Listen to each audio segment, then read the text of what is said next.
Welcome to the Exploding Heads Horror Movie Podcast, episode 212. Hopefully, I'm not muted. Oh, I no. can I hear guess you. I can. Okay. Wait a minute. I might be able to mute you. Here, say something. Wow. Now, he's muted, but will it come up on the thing? Because he's recording it. Ask to unmute. Unmute. I have to There, you can ask hear me now? you. Now, here's the question. That's crazy. Is that going to show up on the show, or are they going to hear what I heard? Nothing. Or are they going to hear you? It depends, because if they listen to the audio version, it filters through you're on Zoom and me, I'm direct. So it won't affect it at all. But the video version, possibly. We'll see. How come I had to ask you to unmute you when I was able to mute you on my own? Try it. Mute me and see how it goes. Try mute me. Yeah, mutiny. Mute me. Did you mute me? You. Oh, really? Okay. I can mute me and you. Yeah. I can mute us both. Why would I mute myself? I have no idea. Why would I even have the option to mute myself? I don't know. But it was a patron request. Anyway, this is Exploding Heads. I'm Dave Z, and this guy here is who? Christian. I think it's episode 112 or 212. Holy smoke. It's like we're doing the show for the first time again. Like, what is with us? We're all disheveled. You're right. Look at my hair. Look, it's getting gray. I don't know. I got this like little 50s curl coming down at the front. Yeah, I like it. You look like one of the guys from Rat-a-tat-a-tat-a-tat-a-tooey, the supposed gay guys in the franchise. Friday 5 reference out of the gate. They're not gay though. We determined on our show, not that there's anything wrong with it, but we determined on our show that it was Halloween time and they were going to a party. Yeah. They're actually trans. Maybe they are. I don't know what they are. Who knows? Anything is possible. I just don't think that maybe it is. If you want to claim that, it's ahead of its time. There you go. A new beginning. Why not? Oh, so it's such a great film. Like it's so batshit that this is what they came up with afterwards. That somehow I just grow. I love it more and more. And it was my guilty pleasure one as a kid. I know you're not a big fan of that term, but I told you, and rotation was 4, 5, and 6. Those were the ones that I watched. Fake Jason or not, like I said, he was more Jason. He did more killing and more crazy kills than Jason really did up to that point. So it's safe to say that you're a fan of the Jarvis trilogy. That was your the Jarvis trilogy. Now I did like part 1 and 2, but I always said part 2 always suffered because at that time I was more into wanting the gore. And although it had the camp and everything else, that I would gravitate towards 4, 5, and 6. But now 1 and 2 have become, top of the mops for the most part. 4, I still love 4, 5, and 6, but 4, which a lot of people put on the pedestal, and I can't disagree with them because it's up there with me. But it's an ugly looking film. It doesn't look as good as some of the other films. Grainy, muddy, but damn, does it have a really cool Jason and the best kills. But you can't disagree that it just looks a little off, a little darker than the other ones. It's the weird thing is it has the highest budget. They have the helicopters in the beginning and everything else, and you think you got a big budget. It's going to be this sleek looking film compared to the other ones. But you're right, and you notice it more now with the high def upgrade and the 2K scan, etc. That it doesn't quite. It still looks better than it ever has to me. They all do now. Like seriously. Yeah, 4 I was a little surprised with. Like, I mean, Blu-ray, the 4K scan. It looks all right, but the grainy scenes are just accentuated. And all you have to do is look to that one that we mentioned on the show numerous times, which is when Sarah walks back to walks back to to get the car, and it's that whole fake out scare sequence. It was already looking grainy and whatnot back in VHS days and DVD. but holy smoke, is it even more so now? But again, love the movie. But between that and the continuity issues at the end with the chase and like Jason sort of being solidified as being in that basement, there's some issues. I suppose. You know what I want? It's a slasher and it's fun. That's for sure. Yeah, it's great. You kidding me? It's great. I want to see a battle between Sarah and Melissa. How about that?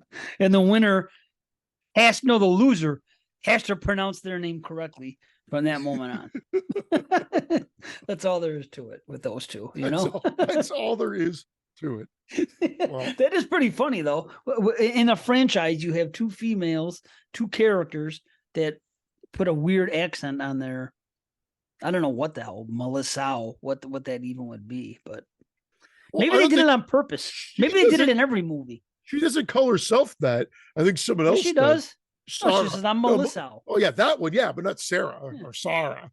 I think it's. Wait a minute. Yeah. Wait. She doesn't call herself Sarah. Someone else does. Yeah. Oh, well, then scratch everything I said. Okay. For some reason, I thought she called it that, herself that. Someone else did. No, it's the dude that gets his head crushed in the shower. I think he calls her that. Tangerine. Yeah, I don't know. Maybe. Well, drop my bar of soap, old buddy. Lucky you ain't in here, pal. I was so glad when he got killed because of that part. You know what I mean? I know he's just joking. It's not as bad as the kid in part 5 saying, I said I didn't mean it, but it's still pretty bad. That kid in part 5, everybody talks about how Joey's annoying, and everybody gives certain characters in movies a hard time. The kid in the freaking Babadook. People talk shit about Franklin in Texas Chainsaw. To me, the most annoying character. Nobody ever talks about him. Is that guy from freaking part 5? What's his name again? Not Joey. I said I didn't mean it. Yeah, I said I didn't mean it. The way, but everything, even earlier on, when you don't set a place for a dead person. Like, she already apologized. I'm going off on the same thing. Nervousy person. You know what I love, Dave? So we're doing the reels to try to promote the Friday the 13th show, and those are what are floating out there now. But I think you brought this up in the show too. And Jake, I agree with you, Jake. You're right. I agree with you with this. It's for part 1 where you see Ned, and it's when Crazy Ralph comes out of the cabinet, and he comes up and goes, here, man. You're doomed. And he looks at him, says, you're all doomed or whatever. And he looks like, oh my God. And he looks over to the other girl, and his face just looks totally like, oh God, like he's totally scared. Like, it's great acting, but he looks like he's been done for. Like, and I think you brought it up on the show before too, that he just nails that look. Like, he looks so pathetic in that one moment that it's great. You can kind of relate to him. Like, he's like it hit him deep or something. I don't know. Yeah. You know what I'm talking about. Like, of course, yeah. Yes. Even the way he says, get out of here, man. You could tell he's uneasy. Like, he's trying to be authoritative, but he's still nervous at this time. He does a real good job because he's like, get out of here, man. Yeah, you know what I mean? Listen, like, get out of here, man. Yeah. You know, he's nervous about it. So he sells it.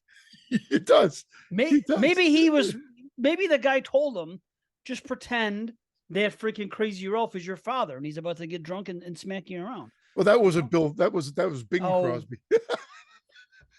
No, but he smacked his son around, I'm saying. Get it? That's his son, right? Yeah, but that's not Bing Crosby's son. That's Bing Crosby's Bill. Oh, I thought you said it's Bill. It's not Bing Crosby. I thought you were trying to say that he wasn't Bing Crosby. Forget about it. I get it now. It is a different guy. Yeah. Bill is Bing Crosby's son. That's right. Ned is Ned. Bill. Rubenstein. Yeah, right. So my name is Ned Rubenstein. Jake, Jerry Pavlon. Yeah. Let's see. He is known for Friday the 13th, A New Beginning. And nothing else. Soul Man. Oh, Watson's favorite.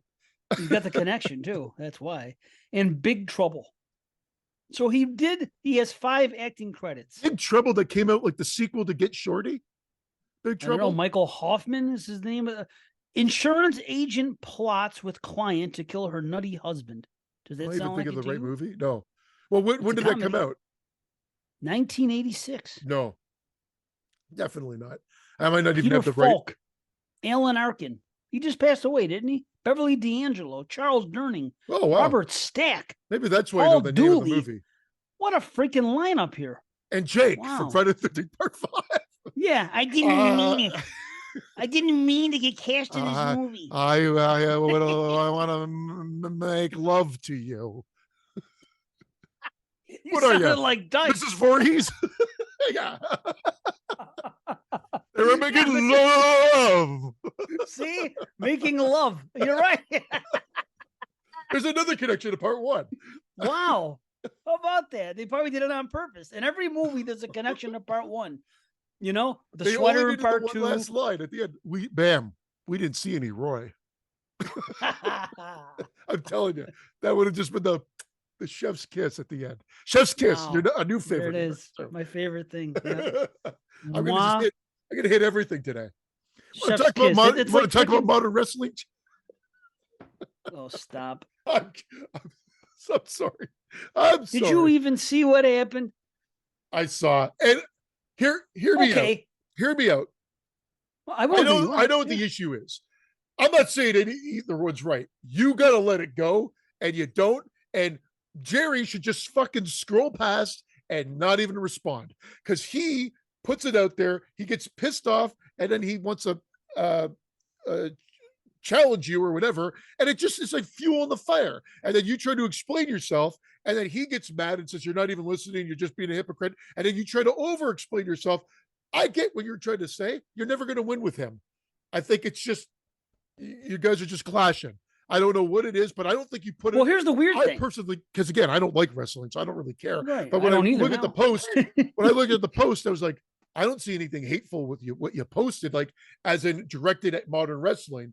But because you've posted about not liking modern wrestling, right, he instantly took that. But I'm like, just scroll past, and then it's a non-issue.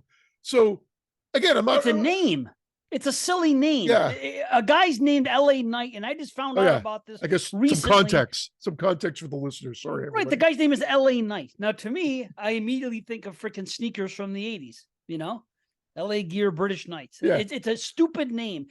The fact that he's a wrestler, he could have been a rapper. He could have been any type of musical entertainer. He could have been a character like the killer in a new horror movie I just saw, or a character. If I hear LA Knight,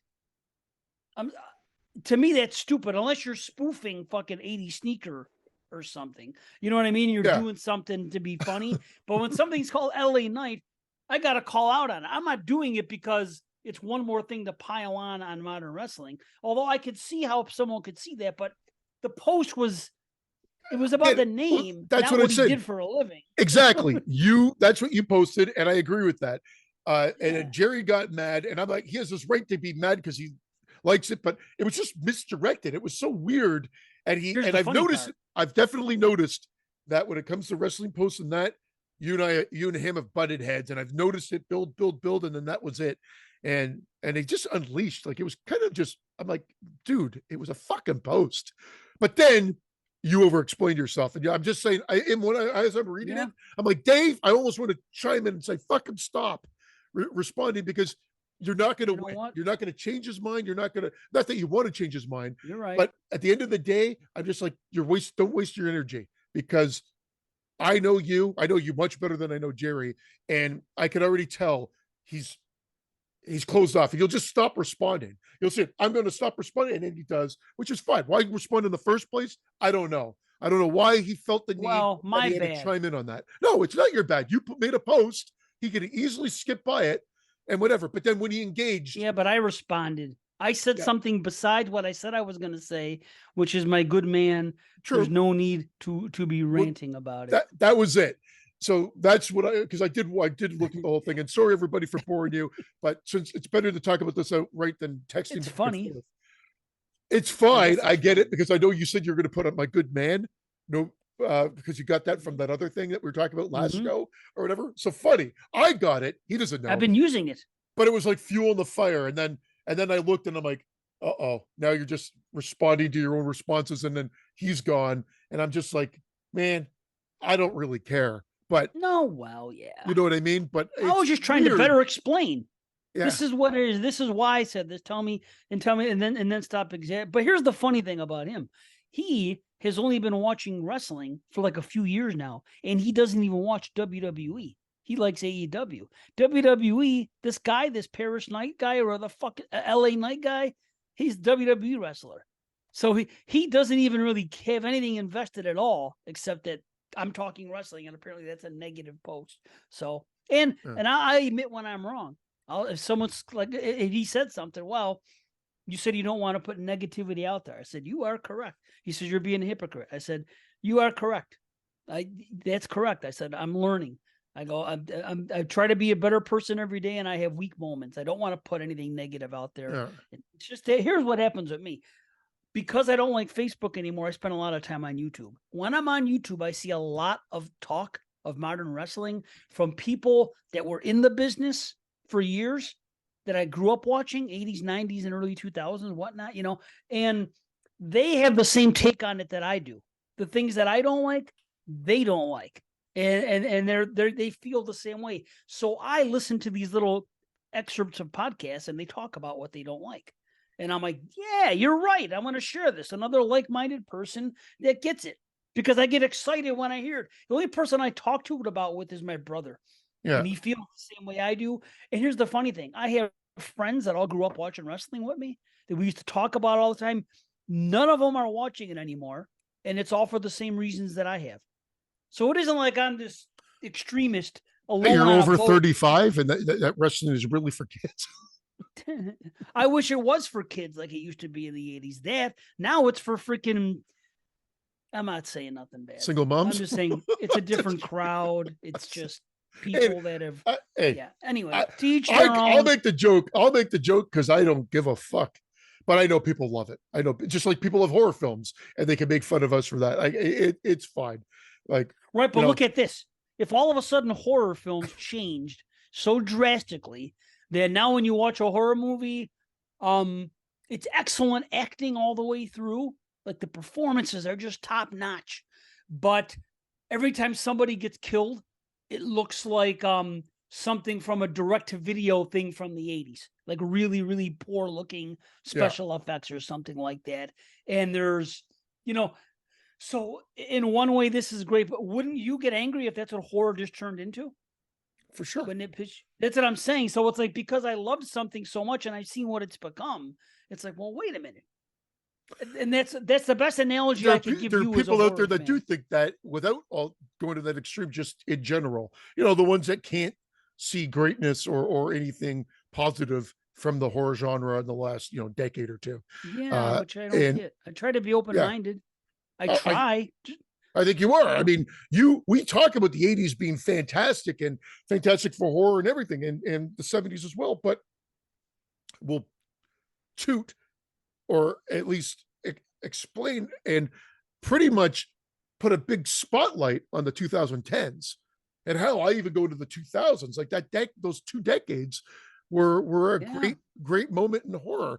Probably because, again, and maybe I know people from the 90s don't think this way, but yeah, the 90s was like, you had the 70s and 80s, and then you had the 90s, and there was a massive difference. Like, you can't tell me there wasn't. There was a massive difference for horror film, because other films, I thought the 90s were great. The 90s was great for cinema, just not necessarily the horror genre. Although there's, of course, like we've explained, some great gems to be found and some great films to be found throughout. But overall, kind of when you think of the 70s and 80s, and then of course the 2000s and 2010s. And check it. The same thing that happened with wrestling happened with me first with horror. Remember, I told you I fell out of it. I stopped watching. I was so sick with what they were showing me and what the options were for horror that I stopped. that I took a sabbatical and I wasn't watching any new horror. I did not like it. So it's the same thing. So if social media would have been around in the 90s, Like I would Jason have in been part doing the 5. same thing about modern horror. I would have been doing the same thing people are doing now. So the people now are wrong because this is really good horror. And a lot of people will tell you that. Even the 90s, I mean, I don't know.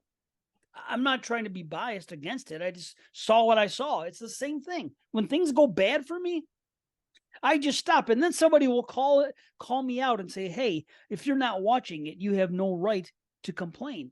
So because it's been said to me so many times, getting back to that wrestling thing, I started watching the wrestling again. I said, okay, let me watch this pay-per-view and give it a chance. And I watched it. I saw 3 matches and the matches weren't bad. I said, okay, I'll give the props for I gave them star ratings out of 5, the matches themselves, just the matches, because it was a pay-per-view. There's no story. It's just matches.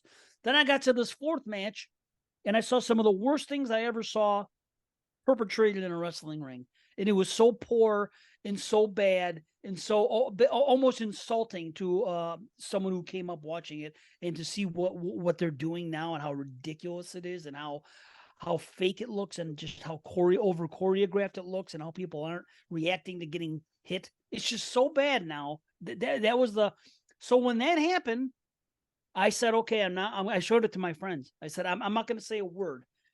I want your guys' opinion on this match, just to see that I'm not overreacting. And they said the same thing without any prompts from me. And I recorded the conversation because I know I'm not crazy, but I want to prove it. So now this happens.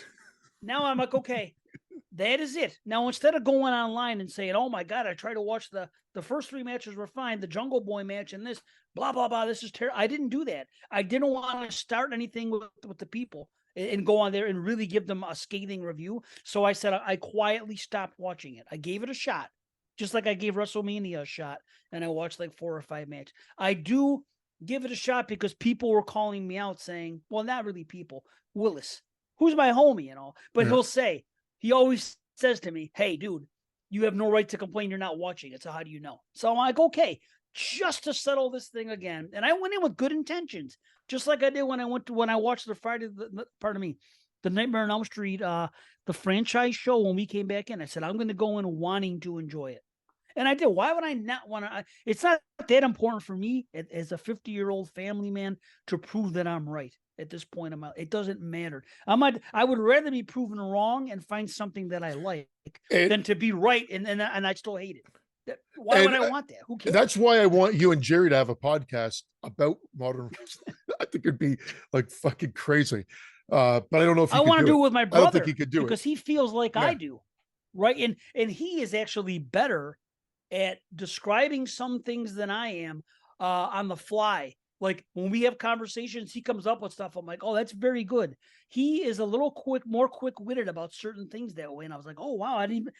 So I wish him and I could do it just like an hour pod, because you don't hear people that every podcast you hear now about wrestling, they're blowing it. Unless they're the people that were actually in the business, then they're half hating on it most of the time. And they're talking about the old days, but the new stuff they don't like. Now, but the new stuff, it's all people that are fans of horror and wrestling and they love it. They just accept it for what it is. There's no podcast out there with my generation or our people that will talk about it and say, hey, listen, this is what's wrong. Check it out. Nobody does it. You know? Did you watch? I'm changing gears because I'm done with wrestling. We're done with but it. Get your brother a microphone. He has internet access, right? You guys can record on Zoom and record a podcast this afternoon. And then how do you freaking get that out on the airwaves? The same way we do this one. What do you mean? I don't know how to do it. I talk on the mic, you film it, and it comes out. You when you're done this, if you recorded this, it will download your screen, and if you do it in one take, then you don't even have to do any editing. In fact, if you want to do it live, you just have to, Google how you set up the YouTube thing, and you could go right live to YouTube, kind of like how Jason Smith does it video for Sinister Reviews. Well, I don't think I want video. I don't think he'd want to be on video, to be honest. Well, that's fine. Then you can record this. It records audio as well. It does the video, and then you get audio separate, and then you could but then you just have to learn how to quickly edit. And if you don't do it in one take, how to edit and put it together. But it doesn't take too much, especially if you're just trying to put something, fast together. I'd love to do it, even have guests on, because I'm not going to be a jerk to people. You know what I mean? If they're talking to me and they happen to be into it. Just like I used to want to do a show with me and a friend that are like centrist about things political, and then have one guy on the right and then have one guy on the left, and have us all talk about something in a calm, rational manner, and like talk about the whys and figure things out. And then you turn yourself into a human centipede half sequence at the end.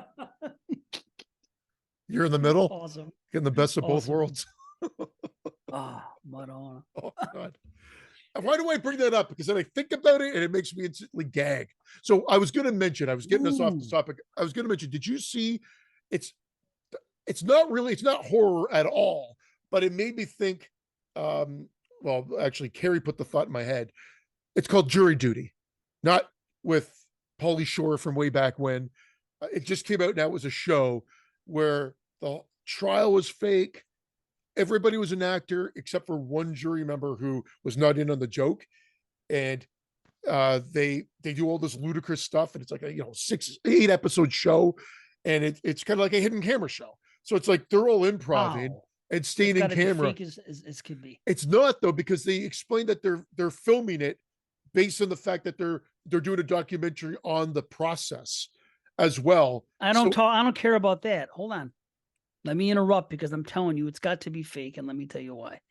There's no way a courtroom is going to allow a group of freaking pranksters. There's no way you're going to sell everybody's in on it. Everybody. It's like the right, court but is... you're still not getting it.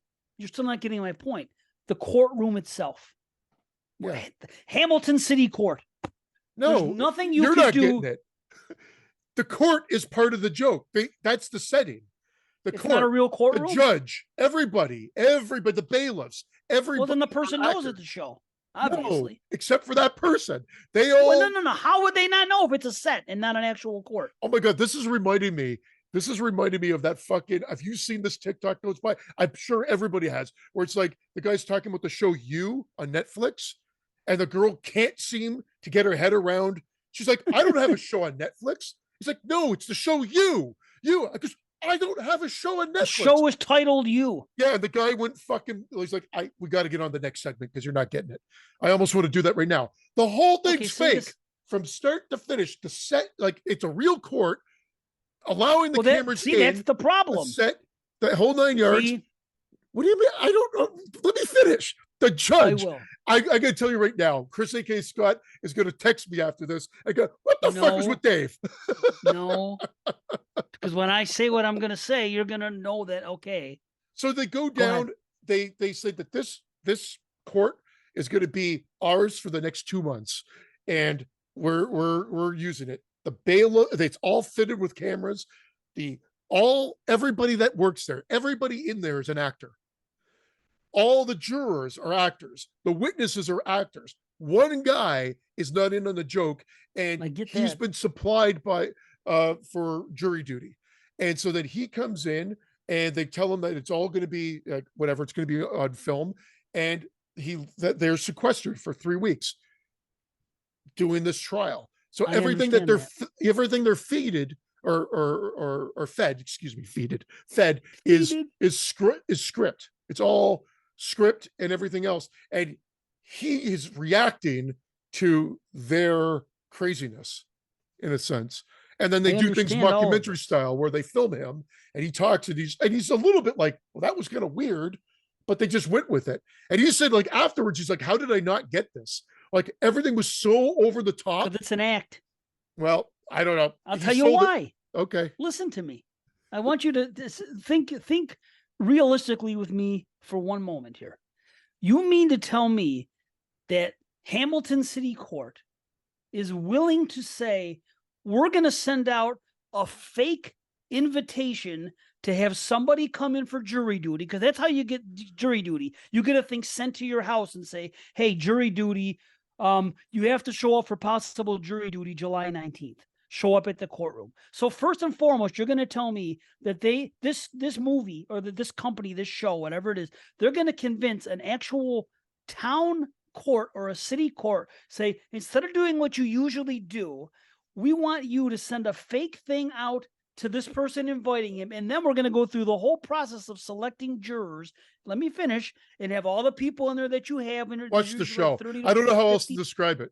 Watch the show. But you're not understanding what I'm trying to say. No, I know what you're saying. There's no way a court is going to sell all their time. It's not a real court. That's what I'm saying. They're just using the court. Then how would you not know if you're the one being punked that it's not a real court? So it's they built a building. Dave, I'm turning into Jerry here. I don't know how else to explain it. No, it's a real court that they've invited actors into to do this whole thing. I don't know how else to explain. Because you're not thinking about. Listen to me.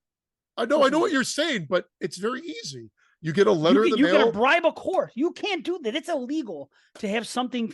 I'm telling you this. It's a fake trial. That's what I'm trying to say, though. Listen to me. You are not going to convince me that you are going to give money to a courtroom that has to have court and very important things going on. No, so then they use a broken down one. I don't know the ins and outs of the court, but it's a full-fledged courthouse that they've fitted with cameras, and it has the regular old setup that you would normally see. It's whether it's legitimately a court or not. Maybe it is, maybe it isn't. Maybe they rented it out for 3 weeks because they're going to do a film shoot like they do for regular movies, and they've got it. I'm just saying that the set is one thing, but then how they got people would be no different than how they get people for most things. And they probably did fake something to send out. That process, I'm not even too sure, but he got called in, went in, they videotaped the process. I mean, it's a reality TV show, but it's funny as hell. That was the point, and where I was going with it was not trying to defend the show, which I give a fucking shit about. It was funny. Don't understand. It was that I would love to see a horror version of this where everybody was in on it except for the one person. But that's because a great idea. Because you're playing with such heightened emotion there, that could possibly, I'd get a kick out of it. But if everybody was telling me that there's ghosts all around and fully believe in it, and I wasn't seeing this shit or whatever, it would probably freak me out a little bit that what the hell's going on here? So maybe because it's in a comedic environment and nobody's in any danger, that's the way around it. But essentially it's a hidden camera show, a prank show, but set up with a realistic foundation and making it seem like everybody, it's a legitimate court with a legitimate judge, with a legitimate bailiff and officers and people that are watching, and the jurors are all actors, and there's a whole back production room that they're filming it. But whether or not it's a fully functional court that works 9 to 5, I don't know, and I doubt it, based on they would have to be fully functional. I was going to say, it'd be impossible. And is it always the same courtroom every time you watch it? Because you're not going to tell me they're going to convince fucking tons of different courts to allow. No, it's one trial, one season, 8 episodes of the same thing, and it's always the same room. Yeah, it's over a 3-week period. That helps its case now. Okay, that I could see maybe if they built one specifically for this, or didn't even build it, like you said, maybe it was one that wasn't being used for whatever reason. That I could see. My only thing is I missed the very first episode because Carrie watched it and she's like, you got to watch this with me. So she's like, you want to go back? I'm like, nah, I think they were recap. So I didn't see the ins and outs of the total setup, but I saw from episode 2 to 8, and then all the 8 shows the back room, really deconstructs everything. So the only thing is maybe they explain it a little bit more setup wise in the first episode, but ultimately I got the gist. I mean, I knew exactly what they're doing, and I knew it was a hidden camera show in a sense. So I wasn't really questioning it the way that you came out of the fire. I can't help it because, think about this. Have you ever been called in for jury duty?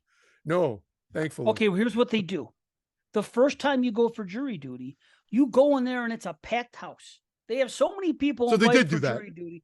So you're telling me that they're going to pay actors twice. Oh, all for this one punk just to do one freaking show on it. They're going to pay all these people to come in and sit there in a room. So dumbfounded right now. Yes. Well, because think about this. The budget of the show was this. That was the whole gimmick of the show. It's not like it was a no budget thing. The budget, let's say, was $5 million to do this show. So they paid a bunch of extras and actors to sit in this packed room. He comes in. They strategically said they left So they go back to the first episode. This is how I know. In the last episode, to explain it. And again, guys, if you haven't seen it, then maybe skip ahead a minute. They left 4 seats open, so he had no other option but to sit where they kind of wanted him to sit. And they're like, whether or not he takes the bait or not, he sits down. And if they have contingency plans, if the guy doesn't sit where they want him to, they might have a bailiff like, sir, you've got to sit down. We'll make sure we keep everything in order, whatever. I don't know. I'm paraphrasing, but so he sits down and gets in a conversation with exactly what they wanted with one actor. And the one thing is, one of the actors is a main actor. Like, they have one person. He's like, I got called for jury duty. It's fucking James something from X-Men and 27 Dresses and I think Straw Dogs and whatnot remake. I think that's him. Could be wrong, but anyway, he's like a main actor, and like the guy kind of notices him, and they do it on purpose. And then someone comes up and says, "Hey, can I get a picture with you?" and whatever. And he starts taking pictures, and then they start chatting. He says, "Oh, I am so and so, and I've been in this movie, that movie, whatever." It's like, I thought it was you, and whatever. He's like, "You got called for this too?" It's like, "Yeah," just to add some credibility to it. And if you see it play out, it makes sense. But because of how crazy it gets, I'm crying laughing, thinking this is absolutely ridiculous. But he doesn't catch on. And even at the end, he's like, I honestly have no clue why I didn't catch on to this, because everything was so nuts. But it's just the way that they built credibility, I guess, from the get-go. But yes, to answer your question in my long-winded way, is they filled up, so the room was packed with like 25 plus people, 30 people. And then he sits down, and then they go through the process of jury duty. Well, I predict, like almost all reality TV shows, that this is not reality, that it's fake, and they wouldn't be able to pull it off because of the reasons I said. But maybe I'm wrong. I mean, you did say it's a big budget. I've never heard of it. So it's out on Prime. It's like a huge show that came out. Okay. I thought maybe you heard of it, because it's like, check it out. Then you'll be like, the first episode, you go, oh, I don't understand what he's saying now. It's not it's a reality TV for us. For him, it's a prank show. Like, literally, he's the only one not in the know. So it's no different than any other prank. But those prank shows usually are like, 2 hours or whatever, and it's and there's 2 or 3 per episode. This is the same thing happening over 8 episodes in the span of 3 weeks, I believe it was the time frame. And it's pretty funny because the actors that are involved are really good. It's just so weird, because I know how uptight the courts are and everything else, and to be able to convince them that we're going to forge a document, an official freaking document, and send it to somebody. Well, because you've never been sequestered for freaking jury duty. You don't understand the process of it. You actually get a thing sent from, So I don't think it's fraudulent. I think it's just it's an official. Fake, fraudulent. It's not a real court. So there's nothing fraudulent, because it's all just an act. But you still have to make it look genuine. So you're allowing these people access to say, hey, when you call somebody in for jury duty, can we see your pamphlet the way you do? Can we see the form? Because we have to send a believable form to the people we're going to play the jokes on. So they say, okay, we're going to pull back the curtain, show you our form here, and we're going to allow you to print a fake one and send it out. The government is so uptight. I would just be surprised. All I could say is watch the show. I mean, I will. It never even popped into my head. It was. You haven't been to courts like I have. I've been to way too many courts in my life, so I know how serious they take everything. Yeah, that's all. It just seems like a foreign concept. It'd be like I don't know, a convent, or where they have nuns in training, and you're going to tell me that they're going to have a fake nun and she's being punked. I'm not. That's a thing. It's a very serious place, the court, and they're very uptight. You got to march the beat. Everything. It's so regimented. But it's nothing to do with court. I guess that's the point I'm going to try to make. But it's at a courtroom, and it's at a building, an official building. No different than it's at a government building. It's at a school, and they're pretending that class is in session, and it's not really classes in session. It's a school and an act. They're just using the building and pretending to be court. No different than a police officer playing a police officer in a movie. You're not impersonating. Well, you are impersonating a police officer, but not illegally. You're doing it as part of an act. So I don't understand the disconnect here. If I'm not articulating it correctly, But no, I get it. It's not. I don't understand. There'd be no. You issue. don't understand why I think it's a problem. Is all it is. It's very true. I don't. So be it. Yeah, it's okay. I don't know. I just don't, like I'm saying, it's like a convent. It's the U.S. government. They're very uptight and rigid about every freaking thing. Maybe they got some BF. Maybe because it's not a criminal, it's a liable. It's a company suing, and maybe because it's more like it's not about like a murder or something crazy. It's more maybe about it's a small court in a small town. Well, yeah, I mean, again, you're hung up on that. I'm telling you that everything's an act, meaning that it could be my fucking house turned into a courtroom that they make look like a courtroom from the outside, inside, whatever. Well, but the person would know. Well, the one who's being punked would know exactly. So they do it, whether it's a different jurisdiction or whatever. That part I don't really know. I don't even know why you're so fucking hung up on it. But it's just an act. It's just like no different. Like they do it for movies all the time. They rent out the place and pretend to be people that are in it, and they rent it out for a day, a week, 3 weeks, depends. It also helps that I think this was filmed during COVID. Only because, or at the end, the tail end of COVID, because the production crew are wearing masks. Not any of the other people. So, but the production crew in the back are wearing masks, maybe because they're in tight quarters or whatever. But anyway, we went on this way longer than I thought because I was trying to use it as a setup to then explain. It would be really interesting to see something horror related done that way. But I think the emotional trauma that someone could possibly go through, if everybody else around you has you believing that everything is happening, that could be possibly problematic from a lawsuit standpoint. Well, it's another found footage idea. You set up a movie like a mockumentary of something, and then something goes wrong, and it turns into horror somehow. Maybe we'll try it. I'll go to the North Tonawanda court and see how much money I call it jury duty. That's what I'll do. We will call it jury duty. That's great. And I'm going to go to court out here, and I'm going to ask them how much it would cost. I'm going to give them the same idea and then see what they say. And then I'll report back to you. I'll see if they say it's impossible to do in this country. If they say because of the legalities of this, and this.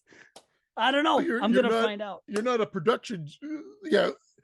Things change when they get waved a bunch of dollar bills in front of their face. Correct. I know that they do. They are the government. It is a game. You're 100% right. I couldn't get over the fact of them sending out an official court document, because think about it this way. It's an official, when you get some, that's from the United States document portion. I can't answer to because I don't know that part. He was told to come in, so he was asked to come in as part of the selection process. That's where I know, unless he's foolish. So he comes in and there is a group of people there, but from how he got called in, that part I got to either ask my wife or again watch the first episode again, because that part I'm unsure of. They may not even say. They just might say, we have a contestant and whatever it is, he's been called in for jury duty. They're not going to say how. They're just going to say, assume everybody knows. So that was the problem I couldn't wrap my head around. Maybe I'm not saying that's just it, because it's an official government document. It would be like somebody sending you, it's from the government. So for them to allow you sending out a fake one is just a little bit surprising to me. That's all I'm getting at. I get what you're saying now. I just was like, I was not even remotely thinking that, because I get what you're going for, but I was just like, well, yeah, they would just have it could be like what is it, like when you sign off for using your rights on film, just like a rights thing. I'm hooked on phonics right now. I can't think of it. Like essentially a release form is what I'm going for. A release form, by the way. They probably just switched up the wording and possibly made it like, they put a stamp of like a fake court. No one's looking at every fucking, I don't know the ins and outs. I don't even know why I'm defending this, like I said, but I'm just saying that they could put a stamp. It's like, Ontario Court of Justice, and it could be on, Burlington Court of Justice, and they just change it a little bit, whatever it may be. But anyway, what you're going to say, release form is what? So I was talking the other day to the guy that is the main writer for foundfootagecritic.com, and he's the guy that runs the app POV Horror, which is a bunch of found footage horror. And his name is Michael Steinberg, and he's been in the business for a while. Like I said, Found Footage Critic is a great website to go to. I mean, everything's rated there, hundreds of found footage movies. That's what I do when I get in a rut and I think I've seen it all. I go to the site and I look at the average user rating for everything, and all the ones that I haven't seen, I write them down, and for the highest rated movies, and then I go and I search for them. So I've been using this for a while, and I was speaking to him on Jay the Dead's new horror movies, which, by the way, let me talk to you about Jay. I keep forgetting to not tell you this. Jay signed up. He's listening to the show. He's a patron, which is wonderful. And thank you, Jay. He's great. I didn't mean to badmouth you a few shows back. It was all a joke. I don't even know who you. I know who you are, but it was all just to make fun of Dave. I think in the end. Oh, you'd love him. You'd love him. But let me tell you about Jay and what he's been doing. We've been doing this thing on that show for a while, and there's this guy. His last name is Muir. I forgot his first name. It's not Mike. But he wrote all these books, horror movies of the 70s, of the 80s, and the 90s. Big, thick books. Okay, you have them, don't you? I have. Aren't those the ones you have when I came to your house? Oh, you've seen them. Okay, those are the ones you have. Yeah, those are great books. Okay, so he's been using that. This show has been using that. And what they do is everybody takes a turn to do a Muir pick. You look in the book and you pick any movie you want out of it, and then we cover it on the show. And it happens once per whatever. It's just everybody takes a turn doing it. So he's actually, because he wanted to listen to the top 200 because he contributed his list and he wanted to hear the list. So he bought in as a patron, listened to the show, loved the show, and suspended temporarily some of the Muir picks and says, this is what we're going to do now. We are going to, he goes, I'm going to do something. Didn't suspend them yours. I shouldn't say that. But he said, I'm going to do another thing. Suspended my picks? Huh? I didn't hear what you said. I thought you said I said suspended. He didn't suspend the Muirs. The Muirs. Okay. So my picks. Here we go again. You suspended me. Yeah, I know. You see that show, You? Why? I don't have a show. Total confusion this episode. What is happening today? Right. It's great. So he didn't suspend the Muir picks. He just added something else to it because he enjoyed the show so much and he loves the list so much that he said, I am going to randomly write between 1 and 200. All these movies, I'm going to write them down on a piece of paper, old school. Oh my God. And I'm going to draw one from a hat.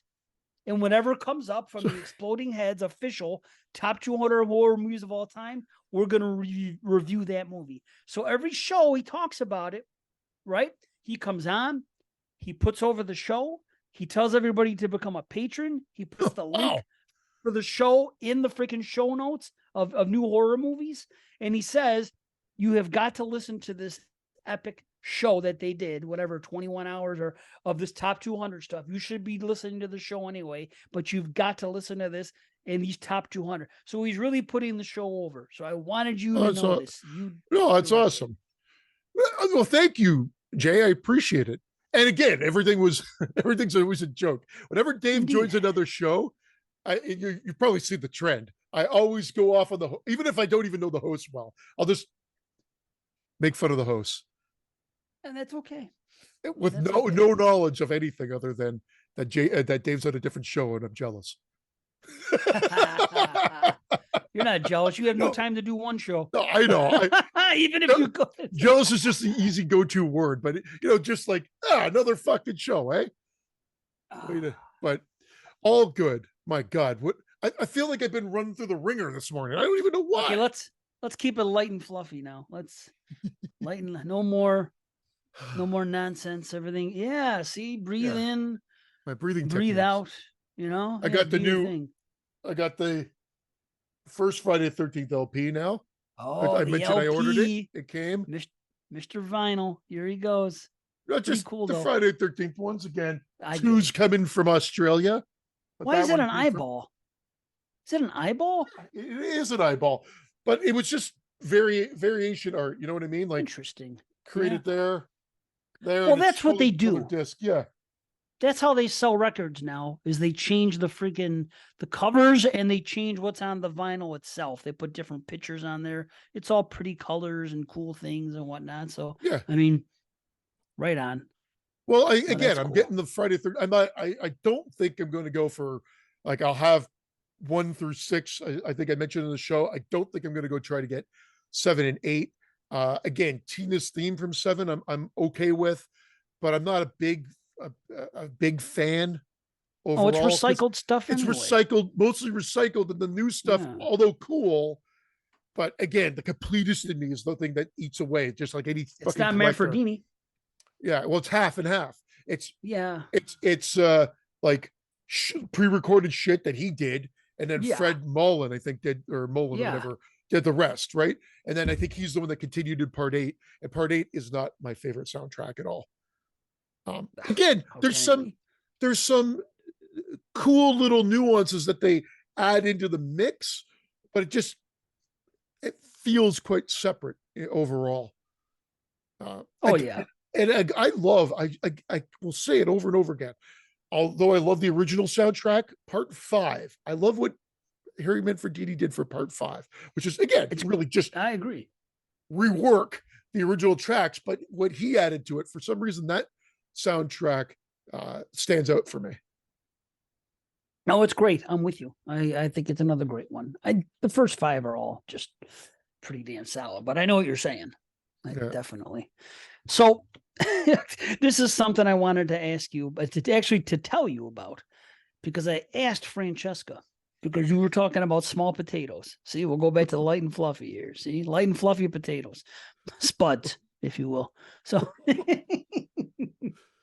Did you know the saying? I asked her, I said, first of all, she said, I've never used the term small potatoes. So I said, okay, cool. I go, I'm surprised that I haven't, but if I said this is the small potatoes operation here and something, I tried to explain to her, and this is what her answer was. She goes, small potatoes. She goes, I quoted it. She says, it's not something to worry about, and it's not as important as other things. That was what she took as small potatoes. And that makes sense too. I mean, fair enough. I think she gets the gist of it. Don't worry. Don't. Yeah. It could be like a rinky dink operation. And I said rinky dink. She goes, I never heard that before.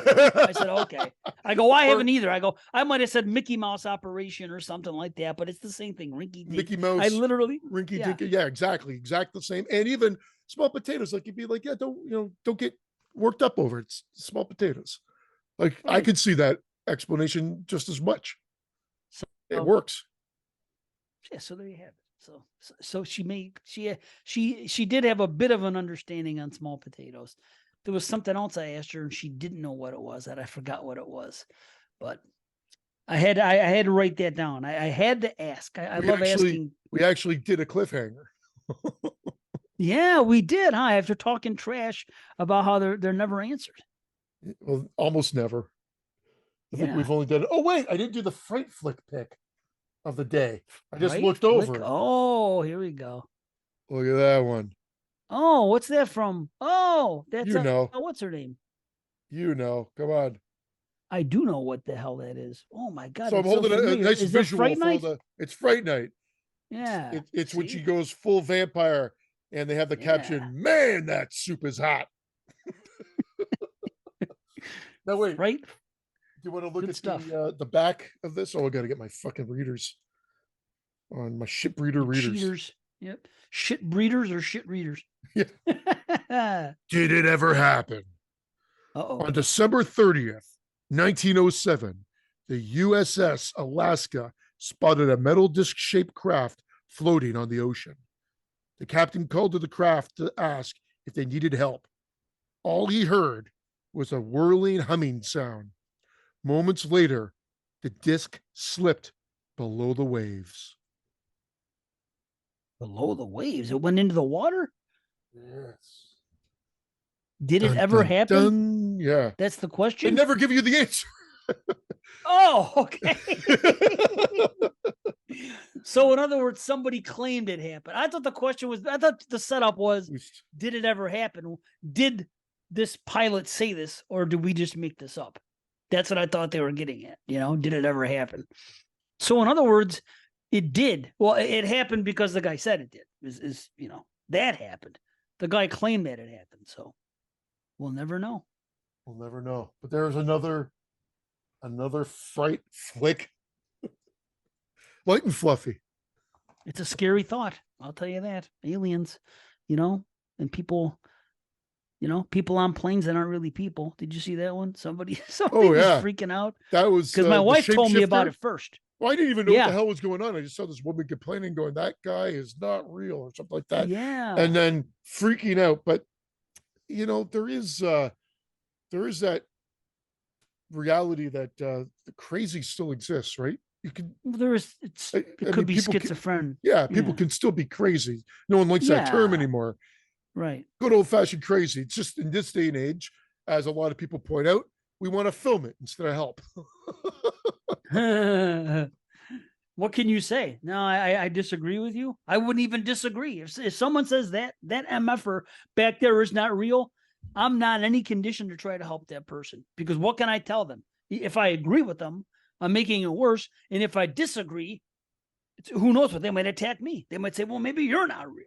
And then what if they we should take that video, do a cutaway, and it's Belial sitting in the seat. I don't know why Belial, just so I could do that. Why Belial out of everybody? I don't know why Belial. It should be somebody from, what do you call it? Like a shapeshifter. Somebody from a movie that's Sleep. like not a shapeshifter, more like somebody that's been like a pod person, like a body snatcher, or the aliens from They Live. Yeah, what if that's someone that we know. Donald Pleasance, not Donald Pleasance, Donald Sutherland. Donald there. Pleasance. Like, going. That should be it. See, these are the type of things we should be putting out. Let's remix it. Memes with our name on the bottom, Exploding Heads Horror Movie Podcast. The only problem is if this woman is sick, I don't want to glorify that. Make fun. Yeah, I agree. That would be my only quibble with that. Like, if she's on drugs, free game. Drugs are drugs. Fair game, free game, whatever. You know what I'm going with it. No, right. That could also be part of it. But I don't want to make fun of it either. It's just the way I feel about, like, as a matter of fact, something was said in our chat this morning, and there's been a couple things lately. Not our chat. I'm talking about the Exploding Heads chat. So if anyone hasn't joined, let us know. It's Facebook, even though Christian's barely in there, or Brandon, but I'm there. But John, aka Chris, put up this thing this morning. Chris Chainsaw found this at the back of the new Fangoria. I am speechless and incredibly intrigued. I have so many questions. Amityville glory hole. You ooze, you lose. So now they got a glory hole. They had a toilet, something else. Bottom line is this. Ever since I watched the last Amityville documentary about the brother that's never talked before, the other Lutz brother, and what he said at the end of that thing, kind of like, and he wasn't being a baby to me. It wasn't. It was me. He claims, he's not getting, I'm not going to get deep into the story. He's just saying, I had to suffer personal trauma that to this day still exists. Not just me, my family, other people. I'm not going to get into all the specific, but he says, this is a real thing that happened to my family. This was a terrible thing, and all of our lives have changed as a result. And when I see all these Amityville movies used as a punchline, it's like offensive to him. And I could understand this opinion now. I get it, but that's no different than saying you shouldn't be doing anything about serial killers or real life horror, because there are real families involved, and it just like brings up the horror for them all over again. It's like they can never be put to sleep, and it's made for our enjoyment, for our entertainment. Well, there's a difference between making, but there's a difference between making an Amityville horror movie, which he's going to say people got rich off of my suffering. And I get that. And I'm not going to say, I'm going to agree with you there. If I got a better example. Okay. My Dahmer's Kitchen. I did a sketch that I've done twice, and we remade it for that sketch comedy show that never came out. I should put them as reels. That's what I should fucking do with them now that I think about it. But anyway, we did Dahmer's Kitchen. That's a perfect example of what we shouldn't have. I would probably not do that nowadays, but I did do it back then, and I thought it was funny because it had really cringe jokes of like, this doesn't cost an arm and a leg, and this and what everything else. But at the end of the day, I'm making a joke of not just Dahmer, but then maybe the trauma that everybody went through there. Again, it's just a joke. I agree. It is just a joke. See, yeah, I don't know. I guess you did raise a good point. Maybe it's not that different. For whatever reason, when I watched that documentary and he said that, it just, I don't know, it just resonated with me. I was like, yeah, I could see, it's because it's used as the butt of a joke a lot now. That's what I'm trying to say. Where if it was a movie just called the Amityville Horror and this or that, it's one thing like the early ones. But now to see what it is, and everywhere this guy goes, because every other week at Walmart, there's a new one or something. He sees it and he'll never, you know what I mean? I don't know. There are two ways to look at that. But ever since then, it's just, obviously I think that Amityville Toilet and Amityville Ooze or whatever this freaking thing, Glory Hole, are stupid ideas and I would never want to watch them. The fact that they exist already just is like, that's ridiculous. You know what I mean? Because to me, that's what makes horror look bad to people on the outside. Absolutely. But now, when he says I blame the Sharknado movies for this because it became an annual thing, and then it just went bonkers. Then it started with the sharks, and then Amityville took over, and now Amityville has far surpassed, I think, all the faux shark movies. But I don't even know. Who knows? But the fact that there's an audience out here says more about what we're dealing with than anything. Well, people like what they like. Me, it's not for me. I think I have a different opinion on it. I think it's stupid. As soon as I heard about the first Sharknado, I'm already rolling my eyes. I remember that. I'm like, oh, a Sharknado now? This is ridiculous. If you want to like it, by all means, go have fun with it. To me, and here's the worst part. People watch this stuff instead of watching like Evil Dead 2 or something. Like there's comedy in it. This is what I'm saying. Like my mother watches Sharknado. My mother. Why not watch Evil Dead 2? You want to see some comedy mixed in with some stuff? Toxic Avenger. Yeah. Watch that. Toxic Avenger. Right.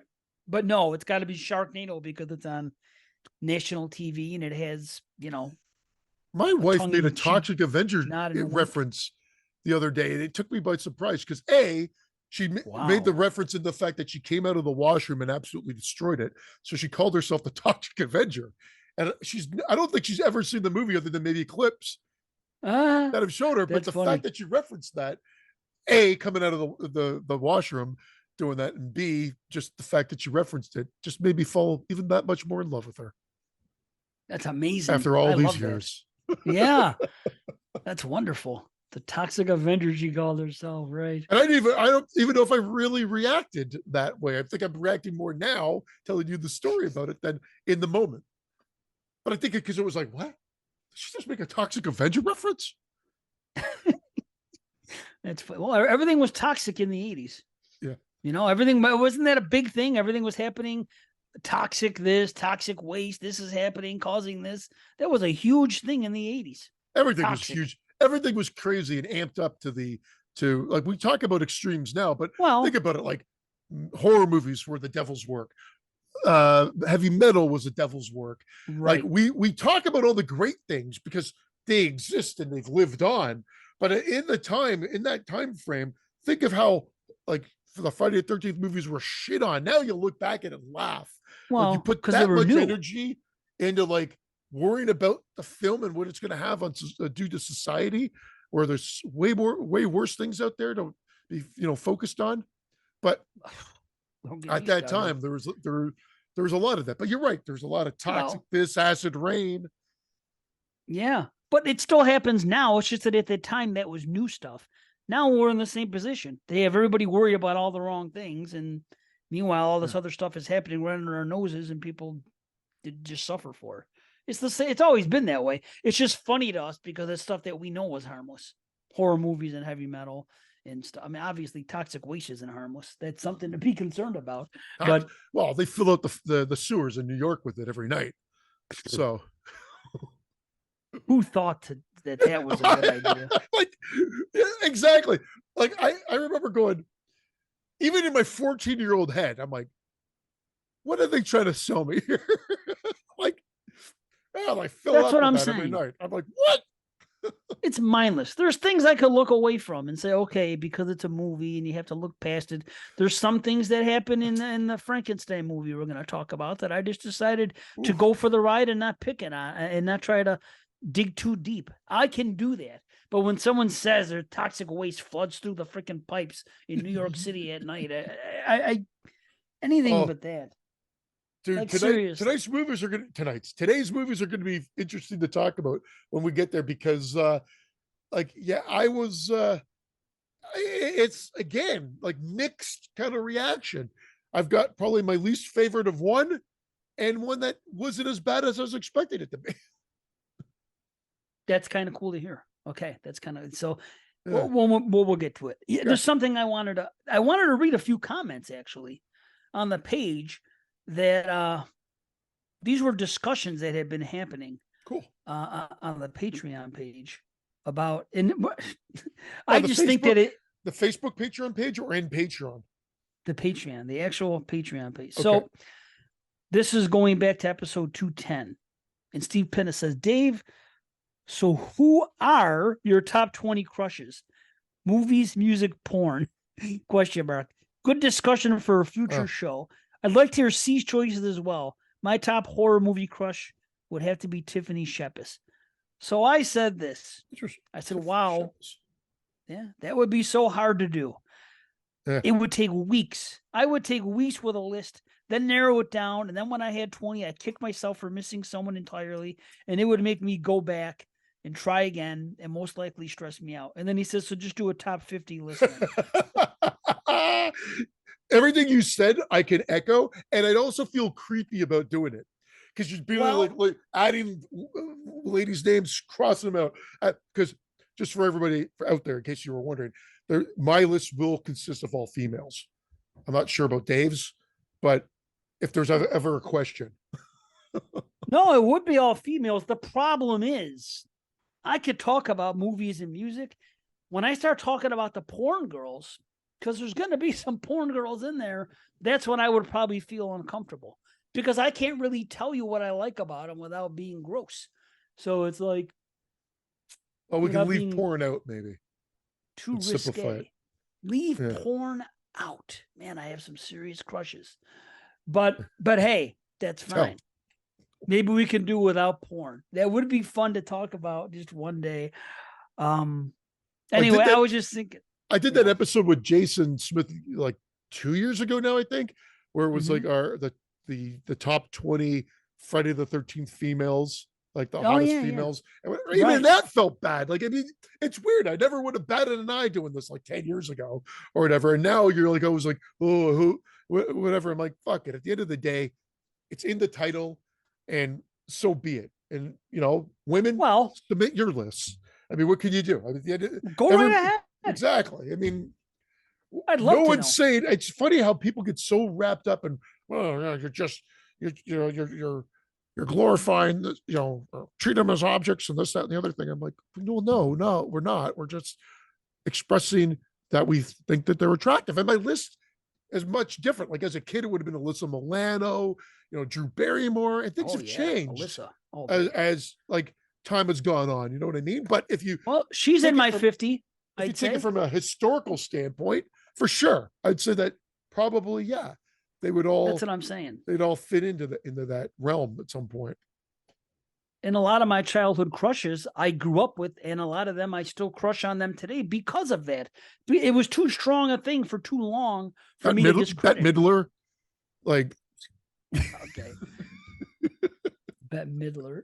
What a random name to pull out. That's awesome. But I could do it and I could have fun. It wouldn't be the top 50 hottest. It would be my personal crushes. So it's not bad. It's not objectifying, and it's not objectifying, and it's not, what do you call it? It's not treating them as an object, because I'm over here saying, okay, I'm a married man. I'm not saying this as an actuality thing. I'm talking about, let's just say, I'm not married. Let's just say, just me and my views on this female. You know what I'm saying?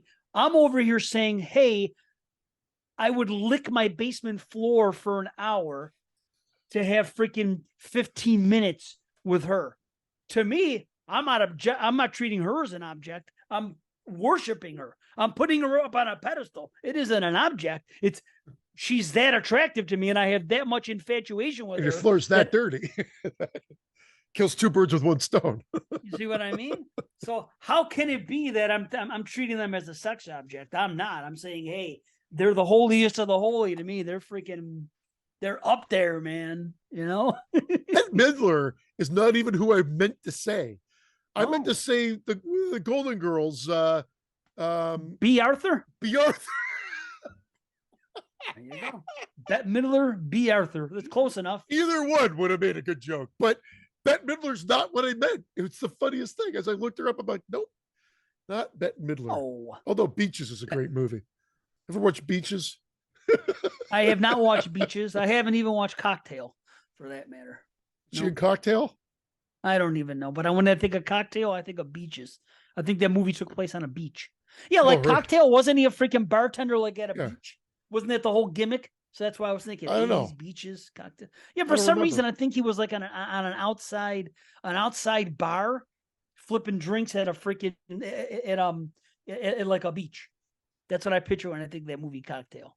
I'm sure I saw it in passing on HBO, flipping around. You know? Oh yeah. Like I saw it back in the late '80s or whatever. I think it came out in '87 or whatever. I don't think I've seen it since. No, Tom Cruise, Cocktail. That's all I remember. Right. Yeah. But the list would definitely have to take some thought. Oh boy, would it? And how could you do it? Who wants to listen to that? How many people would want to hear our crushes as opposed to freaking talking the other stuff we talk about? Yeah. Probably a lot of people don't want to. I don't know. I just thought it was funny to bring up, you know, that he said that. And I was like, well, 50, 20 is not going to be enough. It would drive me nuts. I have too many crushes.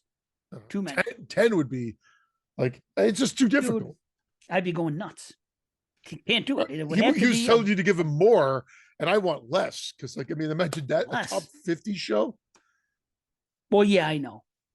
It would be too. It would have to be a bonus episode. That would be cool. We should have that as a, what do you call it? That should be another perk. That should be another tier. For like a small amount, we make a bonus show especially for you to talk about whatever you want us to. I wonder if anybody would buy into that. And they literally could say anything, and we have to talk about it for like a cheap price, like $10. We'll be total whores. And we'll come here for an hour, and it's only an hour show. So with an hour, if it's the top 50, you really got to rattle them off. You know what I'm saying? Holy, that would be a fast show. Yeah, but you could still do it. We could try. Anyway, that could be a gimmick. We'll talk about whatever you want to talk about for 1 hour, because it's going to be a bonus show specifically for you because you selected it. That would be something. Man, we should put that out there, see if people would do it. I think it'd be fun to do. Talk about something besides horror, for even if it is horror. You know what I mean? For like as a topic. Well, we practically do that every episode at the beginning anyway. It goes in and out of whatever discussion. Sometimes it's surrounding horror or film, and a lot of times it's not. Like Jury Duty. Today. Like Jury Duty, yeah. But this is natural, as opposed to somebody selecting, say, hey, talk about this. You know, talk about Chevy Chase for freaking 1 hour. Or, you know what I mean? Talk about skeletons for an hour or some shit. Skeletons, imagine that. So, skeletons. You ever notice how many skeletons have perfect teeth? Who dies with a perfect set of choppers in their mouth? That's great, man. A perfect. How many people you know who die with a perfect set of choppers in their mouth? What was that movie I recently saw? Oh, I'm going to get to that. It's one of the Children of the Corn. I've watched freaking, I told you I was going to do it, and I've done it. Looked like you're pointing to your cock there. I was like, oh, get to that. It was like, I'll get to that later. Yeah, I'll get to it. Children of the corn. Children of the on the cob. Children of the cornhole. So, so I watched 3 of them. I watched part 2, 3, and 4 this week. Wow. And I gotta tell you, so far so good. Yeah. So far so good. Yeah. As a matter of fact, have you seen these movies? 2 for sure, and I liked it. I think I was one of the ones that said I think I like 2 better than 1, to be honest. I think I do too. Yeah, and then and then I think I saw 3, but I'm going by total memory. I can't. I'd have to rewatch to be sure. I don't believe I saw 4. Which is the final sacrifice? That's 2. Okay, that one. Well, no question, I saw that. But I saw.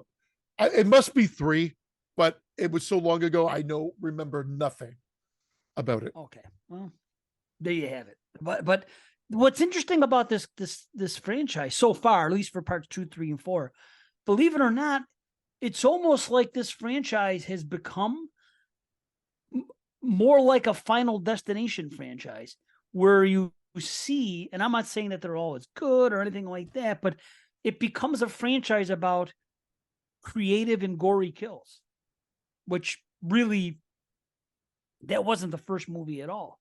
First movie was a completely different thing. But at least if they're going to go in another direction, that's a cool direction they went in with 2, 3, and 4. Is they have cool looking creative kills. Now 2, man, it flows beginning to end better than 1. It doesn't have the standout scenes of 1.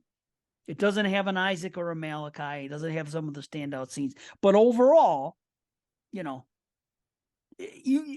get to see a rampage throughout instead of just the first 5 minutes of the movie, like you do in Children of the Corn. You know what I mean? That's what I like about it. And part 2, it's true to the original. It looks like the original. It follows up with the music and the story, a different type of story than I expected. It was more like the original, and I wasn't expecting it to be anything like the original. So they held on to it. So I thought that was cool. And I won't get into it deep. I'm just saying that I liked it. I'm looking forward to checking it out again, to be honest. Dude, I'm telling you, at least part 2. But they stick with it. They still have those graboids, those freaking corn graboids like they did in the first one. They did it in part 3 as well. But part 2, I would rate it the same, 7.5. That's what I give the first one. And I would say that I think I'd rather watch part 2 overall, as an overall enjoying, I enjoy the movie. And then part 3 is different because it's called Urban Harvest. So the way they tie it in is it's different. That's the problem, is that, they got to keep finding ways to keep it going again. And part 3 was fine because they had a couple of people get out of Gatlin and go to for Chicago or wherever the hell they went.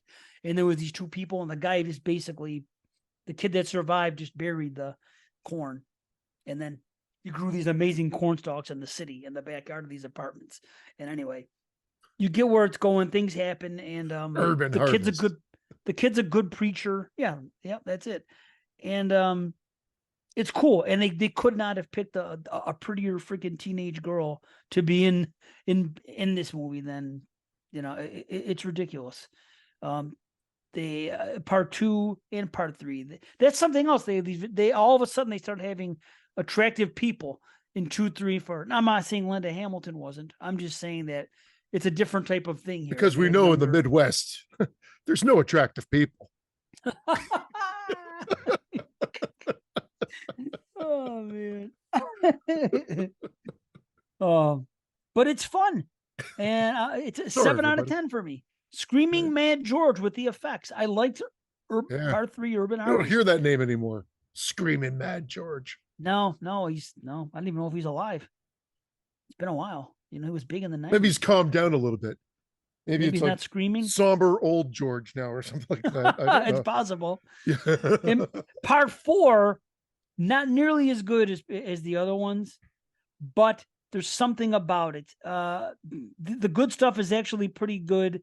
It had heart There's some good gore mixed in with some tricks where you can see how they pulled it off, but you could see they were trying. You could see that there's passion there. It turns into a little bit of a Nightmare on Elm Street sometimes. It's, there's a little bit of silly logic, but I think if they had a bigger budget and some better writing, this could have been, just as much as good as the other ones. Karen Black is in it. Naomi Watts, a young Naomi Watts, and she's the lead. Really, I forgot. That's cool. Awesome. I love Naomi Watts, so I'll check it out. I give it a 6. My Pamela, a 6. Oh, it's good. That's still we're checking out. I hear that it gets really bad now. I hear that I was talking to Moods, and I think he said that part 5 and 6 are in their Hall of Pain. That it really, he agrees with me. He likes the first 3, and he says the 4 is okay. And he goes, I think he said 5 and 6 are awful. So we're about to get him. It's funny because 5, I'm gonna put up a picture. I think he came out in '98. And it's Scream era. So all of a sudden the cover's different. You got their not floating heads, but I don't know. You'll see the cover. It's ridiculous. Oh, I remember seeing the covers of them, and I'm sure I've seen more than just 2 and 3, but none of them have left an impression on me. I think he must have just retired, Screaming Mad George, because the last credit that is from 2013. This is the end, and he was uncredited. Actually, funny enough, it just is listed on IMDb. And Beyond Reanimator was 10 years before that. And it seems like that was his run, was from more from 80 range to like 2003. Wow, isn't that something? Beyond Reanimator was 2003, huh? Yeah. Oof. 20 years ago. 20 years just went by again. That's wild. Yeah, anyway. It's life. yeah, pretty crazy. So I'm glad I did it. I was inspired. I needed to change it up because I don't want to say I burned myself out, but I watched so many. First, I was watching just documentaries. Then I was watching just found footage. I'm not finding anything in 2023 horror. There's 1 or 2 that are on the list that I'm going to watch, but I just haven't. I'm not enthusiastic about it. So I said, you know what? I'll do this.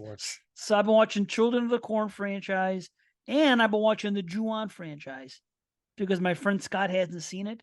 So I don't need an excuse to watch it. So I'm watching them all again. That was going to be the other option for Summer Sausage, right? Oh, right. Maybe someday we'll do it, but I'll watch them again. I love it, man. I just Kayako is just amazing. I really haven't watched anything other than the movies. This week I watched some documentaries. Exhibit A, not the found footage, just a documentary show that was on Netflix. Jury Duty, of course, as I talked about earlier, and the movies for tonight, of course, and then one from this year that I heard some out of the gate. I heard some really positive things, and the second I watched the trailer, it kind of. They're saying that this is how the smart Friday the 13th, and this is how Friday the 13th should have been. I'm like, you got my attention. It's called She Came from the Woods. Then I watched the preview.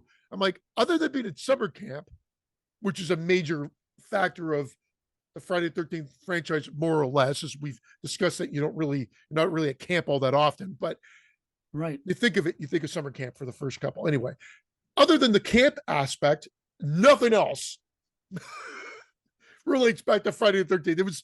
I'm like, what were they even thinking? It was like such a bait and switch review. And it was a review, I think, from Bloody Disgusting or one of them talking about it. Now it was like a thinking man's version of it. And it's gotten some mixed reviews from fans. It's on Tubi for free.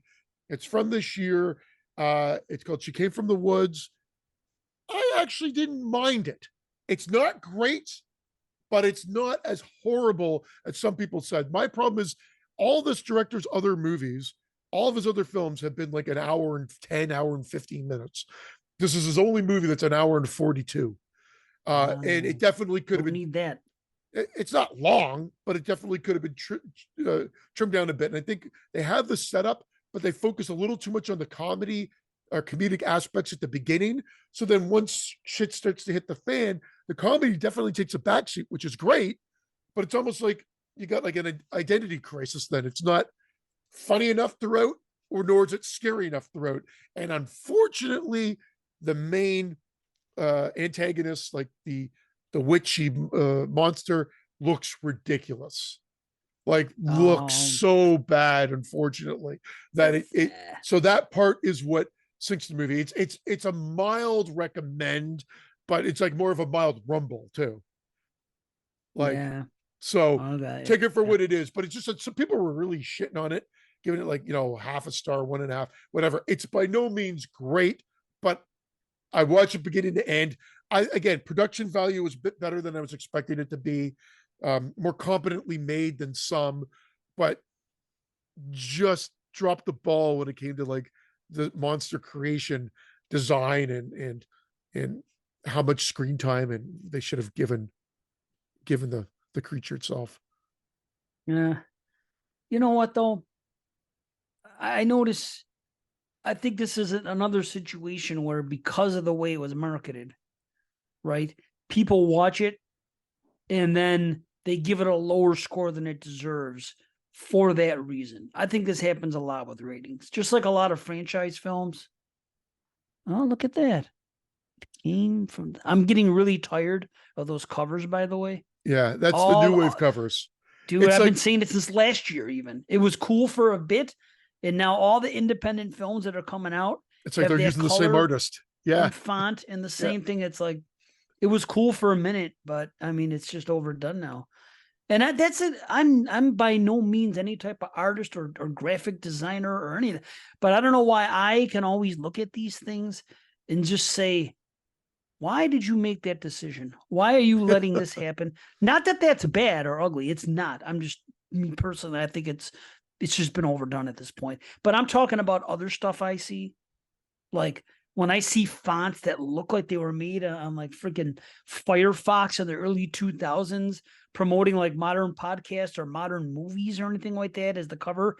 And it just has that, it just looks so cheap. I'm like, why? Spend better money to freaking market. I'll never understand it. I'm like, what is it about me that I could see this? Like I had a guy, he put up a thing not too long ago, said, I want this to look like an 80s slasher. So we put up the colors looked okay. It was different. And then there was the killer on it standing there with an axe or something. But then at the very top, it just said whatever the name of the movie was, which I wasn't crazy about. And just in plain white lettering at the top. And I'm like, if you want this to look, now I wasn't being a jerk. I was trying to help it because he was asking for advice. I go, here's my advice. I go, use a different font and use a different color. I go, if you want this to look like an 80s, I go, here, I'm going to snap a few pictures of 1980s freaking boxes. These are what they look like. You're not just going to see plain white and you're not going to see just this. I go, a lot of them have red as their color, I've noticed. There was a lot of red for a lot of horror movies in the 80s. Problem is, it wouldn't have worked on his box because he already had red. It just would have clashed. I go, if I were you, I would have gone with a red box. Either way, But it's stuff like that, and I don't understand. And I see people promoting their podcasts with these fonts and putting up blurry pictures and other things. And I think to myself, you spend all this time producing, editing, recording a podcast. That's what you have, and you have control over how you're going to market it to people. Don't skimp on something like that. Spend extra time doing that and maybe edit a little bit less. If you have to do something somewhere, at least, I don't know. I think people cut the wrong corners is what I'm getting at. But and everybody puts emphasis on different things. But I mean, I think font's very important, whether it be for our show here. I mean, TGIF 13, I essentially just copied the Friday 13th, the final chapter font on the mask. And that's what the font's kind of always been, or it's been in the Friday 13th font for a reason. Yeah, of course. For our show, it's evolved a few times, but it was always important that it looked, that whether it be like that, those first ones where we kept the exploding heads all looked very, and in horror movie podcasts all followed the same look for a while. And then we went to that one that was like our faces with it looked like our heads were exploding. That was the whole gimmick of it with the title exploding heads.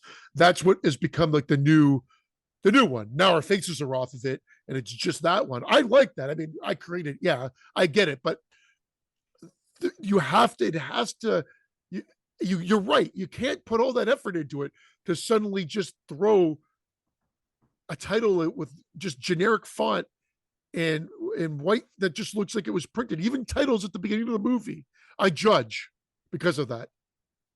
Right. I can't help it. Yeah. I'm with you. I'm with you on that. Don't do that. And every time, and not every time, but almost every time, I see something and the cover looks that way, it ends up being a bad movie. And it's just, and then people act surprised. Oh, I can't believe this was bad. And I see things now, and I'm like, it's a movie's coming out in 2 months and people are hyping it. I'm like, well, in 2 months, come back to me. I go, I can tell you right now, this isn't going to be good. But I won't say that. I'll say it to a friend. Like if you made that post, I would say that. I wouldn't say it to someone I don't know. And I certainly wouldn't say it if it was posted by anyone that's in the movie. I'm not going to be a jerk, but I can tell. Well, that's why I always run a lot of these things by you too, because sometimes when you create the things or whatever, you're biased. You make them, you create. I did something for work. Remember I told you I was doing those work videos? Yeah. I created something that was like, I said, you know what? Everything's so corporate or whatever. Why don't we do this different way? I edited the whole thing without asking. I edited this whole thing differently. And I got feedback that they didn't like it because it was they knew where I was going with it. They knew the gist of it. I made it look like a silent movie. Worked for a hearing aid company. And I was like trying to so she introduced it, like she bookended it, and then she goes into the clinic, and because it was all boring introduction stuff and whatever, I just made it seem like a silent movie with the title cards and the jittery and fast motion and black and white or sepia. And then when she gets her hearing aids put on, it goes into color and it plays out in real form. Makes sense. In my opinion, sounds great and was innovative, if I do say so myself. And then whatever, they didn't like it because it was too drastic and didn't represent the brand. I did get my back up a little bit because I'm like, we're trying to do something different here. And now you're telling me to go back to make a generic corporate video. Right. So then I said, okay, again, I thought we were doing something different, but I'm okay. I'll go back, and I had to re-edit the whole thing again. Or at least what I did was I just changed it to not be fast motion or anything. Is it better? I don't know if it's better. It's good, but it just feels generic as opposed to something that was kind of unique and stood out. Right. I thought that unique and stood out would be passed around and shared more, drawing more attention to it. But they're so concerned about how the brand looked, they wanted to keep it more, for lack of a better term, generic. So be it. That's my employer, the customer. What can you do? So I did it. And they love the new one now. So what can I say? Done. But the point of the matter is, I put it out. I showed my wife and whatever, and they're like, "Oh yeah, it looks great." I always, because if you're close to it, that's where I was going with it. If you're too close to it, sometimes you're like, "Does this work?" or whatever. That's why if we ever did logos or the titles, I'll always run them by you, because you and I, I'm down with that. Are like the same way, where we're like, I don't know if I like that. I don't, whether even if it fades out a certain way, sometimes I don't like it. No, I get you. I have lots of ideas. I'm just too lazy, and I get frustrated when I have to do anything and it doesn't go the way I want it to. I don't have the patience to deal with things like that, which sucks, because I have so many ideas, creative, and so many freaking things going on in this brain that but I can't. I get too razzled if I was to try to edit my own podcast. There's no way. I don't know what it is about me, but I just cannot freaking seem to control the Your anger rage? that I get when I have to do things like this. Just with that, though, you know what I mean? Like Not for with creative other things. Yeah, like if I had to edit a podcast, anything that has to do with computers, things like that, where because it's very frustrating. My thing is that my mind sort of works like in overtime, in the sense of like, I just want it done. Yeah. So I never enjoy the process. Or if I enjoy the process, I sit back and rewatch something and like over and over. I'm just like, to fucking get it done, and then watch it and go. That's the same thing for writing the script. Instead of writing it all out, I stop and I go back and I revamp. And then instead of just get the fucking thing, get it out, and then start going back and figuring out what's not working and whatever. At least maybe I'm wrong, but that's how I'm like. I always. It's almost like my mind making an excuse not to finish it. I go back to re-edit and so that it never ends up getting done. And that's why you at some point you just get it, you have to get it done, and then you go back and edit. But I think maybe it was in front of this movie, the one I just talked about. She Came from the Woods. There's a logo, very simplistic logo, but I like the colors, and they made it look like an old school, like 80s, 70s, like logo in the sense of the way the font comes in and the colors. I think it's Mainframe. That's what I want for Stolen Kitty or something like that. If that's what we went for with their name, it would be something simple of that. And then whether or not like you see a cat like logo at the very back, like whether, because I think Mainframe does it too, but just like comes in, it blurs together, and it's just like Mainframe. I almost positive it was at the beginning of that movie, because there's been nothing else I watched recently this week. So I'll double check. And if I could take a screenshot of it, I'll send it your way. No, that's awesome. And then you have Stolen Kitty on there, and then you have two hands come in and pull it away, and then you hear a wow. You know what I mean? Yeah. Something like that would be cool. You know, see, I always think about this. Oh, one more thing before I read this other thing. Actor release. That's what I was trying to get at earlier. Oh, so many found footage movies are filmed. This is what this guy was telling us on Jay's show.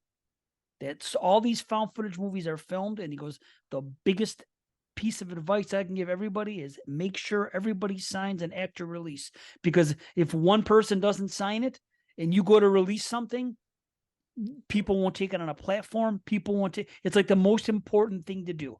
It's just an actor release. It's a very basic thing. It just says, you know, I allow my likeness to be released or whatever it is.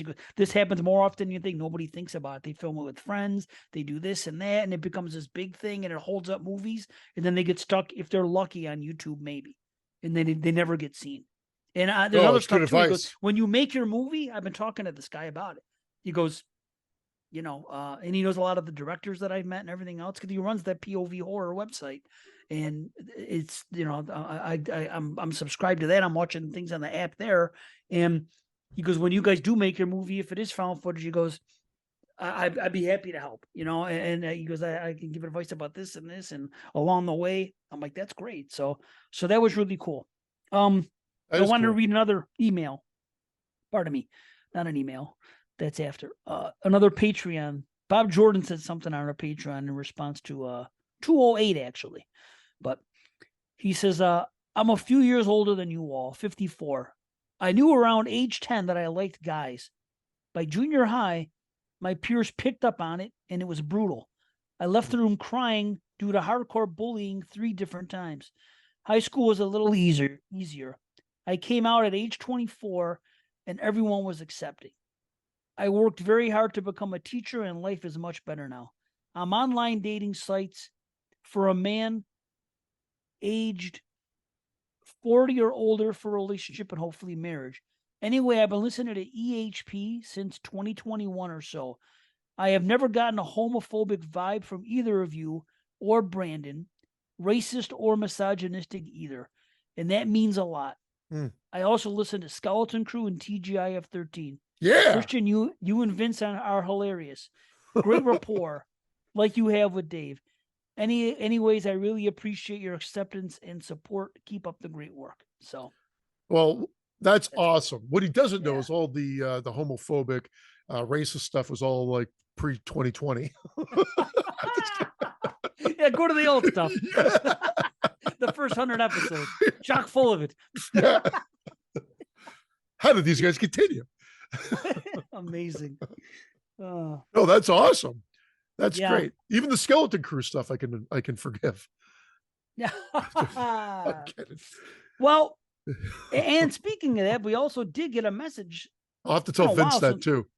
That's on our Patreon. I'll take a screenshot of it. Oh, okay. Sorry. That's there. And we got a message sent to us from Drew. It's been a while since we heard from him, but he sent a message. Let me see if I have it here. Okay, there we go. Okay. Dave Z. This is last week. I've been gone and busy for a while, and I don't want to stroke your ego, but dude, the Banana Laser library back on iTunes. Yeah, I'm so happy it is. People can go back and listen. I don't want to say this, but this is what he wrote. You are a horror podcast god. Keep on rocking, brother. Love the content as always. Sorry, Dave. I also have no social media, but you should let C know. The back catalog for TGIF 13 is amazing. Wow. If you guys ever run out of ideas, myself personally would enjoy full commentaries. You guys are fucking hilarious. Anyway, peace, brother. Hope all is well. So, holy shit, dude. Couple of shout outs. That's awesome. I gotta tell Vince this, and between that and Chris, aka Scott, always coming down on us for not releasing a fucking new episode for over 2 years now. Vince and I have been talking. We haven't gotten together, and after we did those few that were with guests that were remote, we just said we got to get back together and do the last 4 together. This is our 10th year, but we hadn't released anything for so long. But this is officially 10 years. Wow. So we have to do at least 2 episodes before the end of the year. I wanted to wrap it up because I told them even if we wrap it up, we have the 50. Doesn't mean we can't get together once in a while and and record a special, just a bonus episode. It doesn't. Who gives Good to do. Yeah. Yeah. Fun. It's the way to do it, man. This way you don't put any timestamps or constraints, or you don't have to. You just do it when you're in the mood. Yeah. As opposed to a regular show that always has to put out new stuff. What else? There was one more thing I wanted to tell you. Oh yeah. So Fangoria magazine is now selling some of their old issues from back in the day. Really? How they got them, I don't know. I don't know if they're reprinting them and trying to pass them off. So they're putting them up there on their site. So I saw this advertised the other day, and out of curiosity's sake, I went and looked. Wouldn't you know that episode? There you go again. Issue number 1, which is the only issue. I am such a dumbass. But it wasn't my fault. I guess who would have thought? But I had a perfectly the one that I had, issue 1. It was fine. It was fine, but it was older and it was a little bit worn, and I don't know if it stunk or anything like that. But I will tell you this, because some of them did have a weird smell, some of the originals. But what happened was mold? I found the other guy that had mold. That had all the ones in almost perfect condition for a cheaper price. I got a great deal on them. So what I did was I bought the ones from him the first time that I didn't have, right? And then, because I already had these other ones pre-bought, I was like, okay.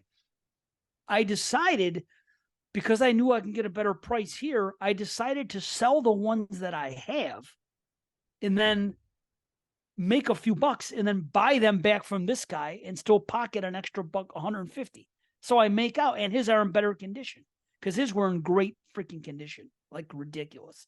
So then he sent them to me, and then after I had sold the other ones, which included an issue 1, which I was lucky as hell to get for just $20 Facebook Marketplace, the guy told me, I think I remember, the only one that has a problem because of the way they were in the box is issue 1, and the freaking front page is like kind of torn off. Oh no. So it's the only one that's not pristine is issue 1, and I can't complain. Everything else is beautiful. I wish I would not have sold my issue 1 had I known. And now you can't get them for a reasonable price anywhere on freaking, maybe $80 on freaking eBay, and I'm not doing that, So it is what it is. But now Fangoria, I go and look to see what are the old ones, and they have a couple random ones from like the first 50. They got this, and let me tell you, what do you think they're selling Fangoria 1 for? It was out there. $100. $200. And it was sold out. Yeah. So they got enough people to spend $200 for freaking probably a reprint of Fangoria 1 from Fangoria. And I'm like, I was so mad at them thinking that they could do a really cool thing for their fans. They realize you go online, like I said, it's like probably, what is Fangoria 1 on eBay? Like, seriously. I'm going to look it up right now. I bet it's less than that. I bet it's less than $200. I know it's less than that. Yeah. This is what I'm trying to say. And these are used ones. Right? These are used. Yeah. What'd you say? Jackasses. Yeah. Fangoria Magazine 1. Let's see. Well, because see, that's not the problem. Is these people list them as freaking, what do you call it? Everything from the first 300 as issue 1, because it was, there was the first run of Fangoria. Here's one, 150 or best offer, but they're not going to get that, and that's the only one that I saw. Let me see, issue 1. Let me see here. Bottom line is $200. Really? Here's 150. There's 115. This guy has $200 or best offer. 171. That's freaking ridiculous. I see. I saw the one you're talking about, 150 plus shipping or best offer, 210 plus shipping or best offer. But those are ridiculous prices for one fucking Mego. Just because it's issue 1. You know what I mean? Yeah. I wonder if let me see completed listings, because that's what you really want to look at. Freaking completed items. Let's see. Let's see what they actually sold for, as opposed to what these people. Yeah, 0 bids for $113. So it just ended. What else? Do I even see any other ones? Here you go. Best offer, $99.95. So somebody paid $100 for it. Okay, yeah. So be it. Well, it's definitely $100 cheaper than what Fangoria was actually trying to sell them for. Yeah, $110, $100. I'm never gonna do it. I'm stuck with the one I have. It's simple as it, because they will never. Ooh, look at this, $23.60 from United Kingdom, plus $24.51 shipping estimate. So $50. For $90. Yeah, look at this one, $25. There you go. For number 1. Yeah, Fangoria magazine premiere issue number 1, Godzilla no poster, cover detached. Okay, so the cover's a little detached. A little. Either way, $200. Look at this one, $50. 50, 2 bids. There it is. See, so I mean, you can get them if you play the game, but still, it's going to be $15, 50 at least, you would think. Now these people are freaking $200. I was so disappointed in Fangoria to see that they would do that to their. You would think that, hey, it's not the Fangoria we knew. Like that Fangoria guy did a long time ago. And now when you're paying $25 a magazine or whatever the fuck it is now, I mean, come on. Unfortunately, as much as I grabbed a few Rue Morgues more recently, even that I can't justify spending the extra price, especially when you get all the information. I still like having a physical copy in my hand, and I've got they're up there. Most of them are the Horror Hound magazines. I was trying to get them all with the Friday the 13th coverage, because I like what they were doing with their covers and stuff for special, and some Rue Morgues. But that's it. Right, I don't have some. If I find a good price on Facebook Marketplace, I might indulge. There was a guy in Burlington where I live selling too many times he was selling packs, lots, I guess, of Fangoria magazine for not ridiculous prices, $100 for a lot of 20 or something. Oh, okay, that's fair, right? Yeah. And I'm like, okay, that's pretty cool. And happened to be that I didn't pull the trigger because I was spending too much money. I remember this was about a year or so ago. I'm like, oh shit, I bought too many Blu-ray or whatever. But I should have bought them, because again, if I wanted any of those, it was from that issue 75 to 95. And that was that's when I got into it. Remember, on that Fright Night. And those are the issues I really like, to be honest. From 70 to 100, that's what I would take. Because that's what, even though that went into the 90s, that's what I collected the magazine the most. So that was that'd be the time frame.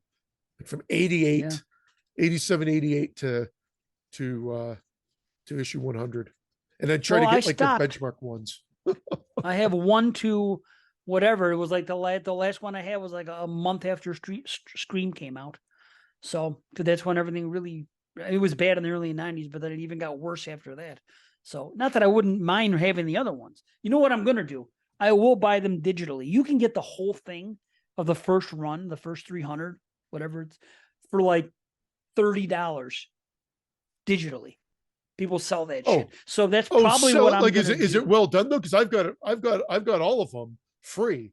I've got digital downloads. If I remember, I was doing the Undead Mail. I was reading that from a digital copy. I've got issue 1 through I don't know, 100, 100 and whatever. On Right. my Well, I already computer. have them on physical. I don't need 1 to 100. I need everything Yeah. after like 160 something or whatever the hell it is. So you're So buying them legit digital, or you're buying someone that scanned them like I up don't to know the because thing. I've seen them before on like what do you call it? I want to say that I saw them on Mercari or one of those places. Let's see. Fangoria magazine complete collection. Let's Google it and see what comes up. Because I am curious now. Okay. Complete collection. Okay, this is oh my god. 4,400 on freaking eBay. Okay. So For the digital collection. The guy literally sends you a file. well, no. Hold on. Okay. No. That's what came up on eBay. It was Sorry. the actual magazines. Yeah. No, I just saw it come up. But I know that there's I saw the what do you call it? Your choice of 100 issues. Oh, okay. That's the I wish I could find it because they were what site was that? It was either Mercari or Well, I it don't get was some Mercari in Canada. Like we can get to it, but they don't deal with Canada. maybe Shipping even wise. Etsy. It might even be on Etsy.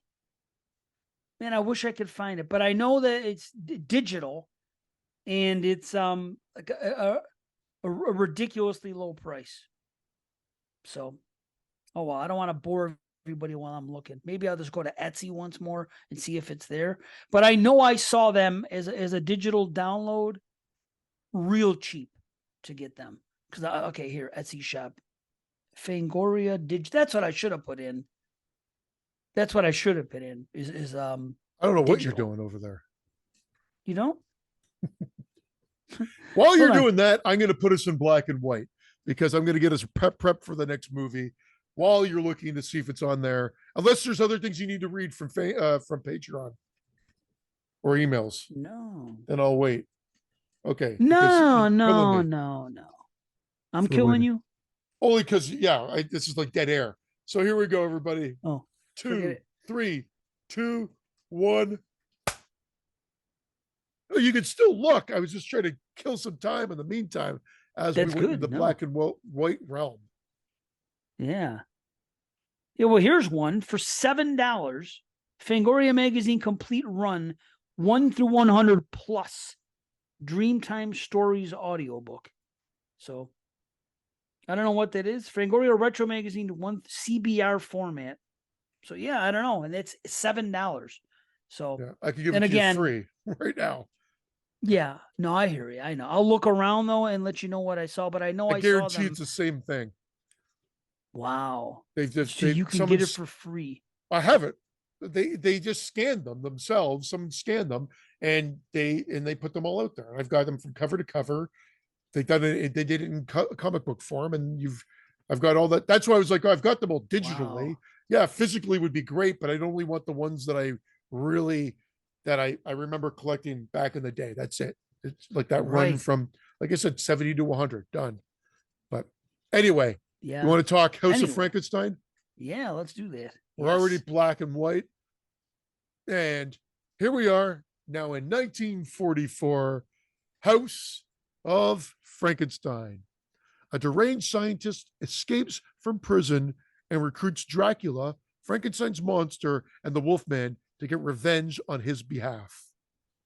And it's directed by Earl C. Kenton. Earl C.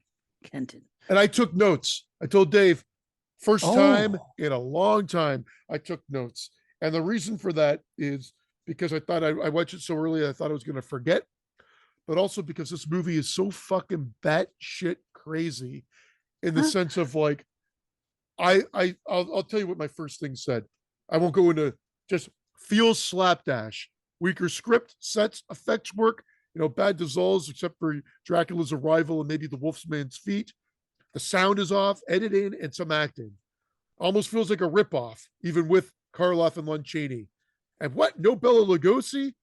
I mean, don't get me wrong, I like John Carradine, but it just felt wrong. And I understand he had problems with. Why though? Do you know why he wasn't there? Because he had problems with the studio. He was he was on drugs at this point, very difficult to work with, and he was fired very shortly after Frankenstein meets the Wolfman. But it's a shame. Couldn't. It's a shame because that would have carried it over. Very similar to another thing we're going to be talking about later with our other movie that could have helped maybe elevate the movie a bit more for the second one. But anyway, Bela Lugosi not returning, you miss it. And although John Carradine's a legend in his own mind, or not his own mind, in his own right. Sorry, in his own right. That's me. It just doesn't work. His portrayal of Dracula is very drab. It just doesn't seem to work. And it almost seems like it doesn't need to exist in the movie. I think they just wanted a time killer. Yeah, it really They just wanted to have the Wolfman and Frankenstein again. Maybe there was a reason, which I 100% get, wanting to have Lon Chaney Jr. portray the freaking Larry Talbot character again, because that sells it for me. I've become such a fanboy of Lon Chaney Jr. and his portrayal as this character that now I've seen him through 3 movies, and he's the best part of this one again. But still weaker than he has been. It's like, well, yeah, not enough time. It half a movie. It is a slapdash movie. It really is. The first half is the Dracula thing, which ends abruptly for no reason, no real reason. Like Dracula doesn't really help him that much. So like Karloff doesn't return as the monster. Funny enough, as people probably maybe know at this point. So weird. He comes back as a totally different deranged scientist who's in love with Frankenstein's work and wants to kind of find his diary and continue his mad scientist sort of workings. And ultimately, he's in a jail with a guy named Daniel, who's just Igor. It's Daniel, right? That's his fucking name. Yeah, Daniel. It is Daniel, and he finally has a hunchback. Yeah. All this. See, look at young Frankenstein again. They're still taking things. What hump? And he has the big hump on the one side. So all this stuff that in my mind, if before I watch these, like if you would have talked to me 20 years ago and said, who is the assistant in Frankenstein? I would have said it was him, and that's how he looked. And I'm wrong. Well, because, you know. But yeah, so his name's Daniel. He has a hunchback and whatever. But it's really weird. They escape jail. A, they seem to be the only 2 people in jail. And in B, there's a storm, a freaking thunders and lightning storm. Right. And lightning strikes something and literally collapses the prison so that these 2 prisoners can just walk out. Yep. It's fucking ridiculous. It's still better than a dog peeing fire and ground opening up and Freddy coming out of it. Not really. Yeah. It's barely. To be honest, barely. It's just you're giving it credit because it's older and whatever, I think. And it's from the classic era, but it really felt like, what? Yeah, it's stupid. Like him choking the guy and asking for the key could have been the escape, but then they put this whole storm, lightning hit, crumbles like a fucking bad dry cake. Like it just and then they just they have a horse and buggy. Oh no, that wasn't them. They get out and then they go and he does want to take revenge on some people. And I don't know if it's that circus guy right out of the gate. Was that just happenstance, like that they found him, or is that one of the people he wanted to take revenge on? You're asking me now? No. Either way, the guy's got fucking Dracula's skeleton in his cart. Doesn't explain why. He just happens to have it. No. Hold on. Time out. Yeah. Okay, I can answer both of those questions. Both things okay. They just needed to get away. They needed to hide in plain sight. They had to do something. They had to change their identities. So they came upon this Professor Marvel type character who has different oddities and things like that. And one of the things he got, which he actually explained, he said I took, and he corrected himself. He goes, I went right to Dracula's castle. I went down there. And I took the freaking coffin with the bones in it, with the stake still in the heart. And here it is. So I understand why he has it. That's his gimmick. He shows all these crazy horror things. So he was smart enough to go down there and steal the corpse of Dracula. So that makes sense. And what they did, they end up killing those two guys, the driver and the professor, or whatever. I call him the professor. Well, they steal their identities, but no one seems to know that it's not him. Well, they explain it. Yeah, he says it. Yeah, well, remember, he says that was my brother. He goes, my brother's passed away. I've taken over the business. Which you got to think about this. This is the old days. There's no communications that way. There's no social media. What's going on? Yeah, there's nothing like that. There's no TV. You didn't update his Facebook account. There's no radio. There's nothing. How are you gonna know? True. Yeah. You're right. They explained it away in one line where, you don't look like the Lampini that I remember. That was my brother. Right. I get right. Karloff to me was the best actor, to be honest. I think Chaney at this point is just going through the motions and like not quite the same as he was in the original Wolfman, unfortunately. But still fun. Like, I mean, he cares about it at least. They seem to care about it, but But so Dracula is resurrected, and he's the one. Somehow he gets resurrected, and he instantly has access to a horse and buggy. Oh, is that what it was? Is that what? Well, he shows up and offers those people a ride home. Oh, okay. And that's where ridiculous. That's where he ends up like enchanted. So then we curtail, like we totally shift away from Karloff and Daniel and what they're doing to follow Dracula now as he goes and he I guess possesses, mesmerizes the young bride or wife and whatnot, and bites the old man. Bites. Well, it turns into a bat, right? And bites him. I love that bat scene. Yeah, I mean that was cool. That's cool. They do that quite a bit. And they shadowed it. Yeah, I remember that like being done in different movies, and I think they do it in the next one as well. But that part was okay. But it's just you do miss Lugosi. I will say you do miss him. Oh yeah. And he was more like Hammer Dracula. He was closer to Christopher Lee than Bela Lugosi. You're right. It's almost like Christopher Lee watched that and said and pulled something from that. I don't know. Yeah, distinguished gentleman Dracula. Right. Correct. Correct. Yep. And so then he kidnaps the girl, and then there's a high-speed chase, which then Karloff and Daniel think that the police are coming after them or whatever, but they're not. They're after Dracula, and they say, "Well, we can fix this by pushing Dracula's coffin out of the back of their buggy."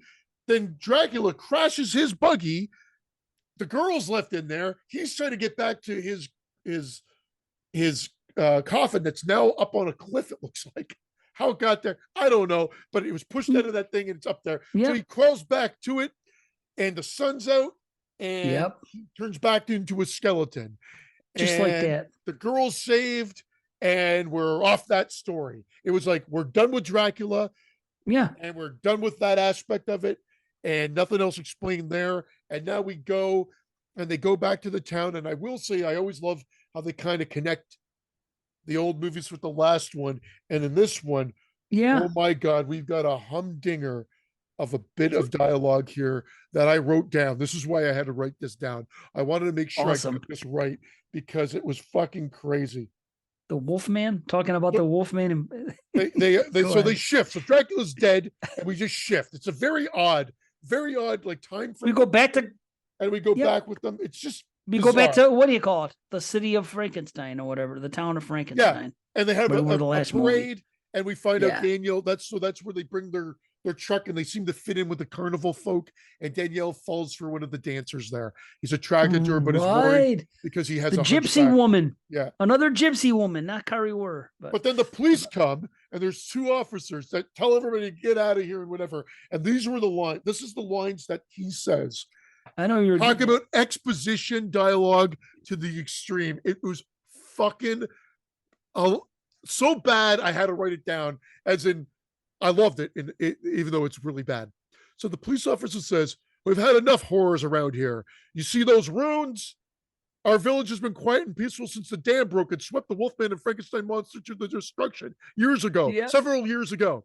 No one ever mentions that place, nor does everyone go near it. That's why you can't exhibit here. We want nothing to remind us of something that we're trying to forget. We want nothing to remind us of something that we're trying to forget. But the line,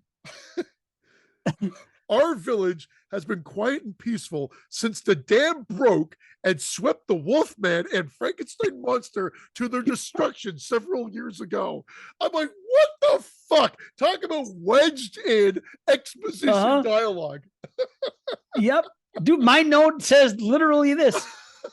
Casually mentions Wolfman and monster. LOL. They talk about it like everybody believes it everywhere. So casual.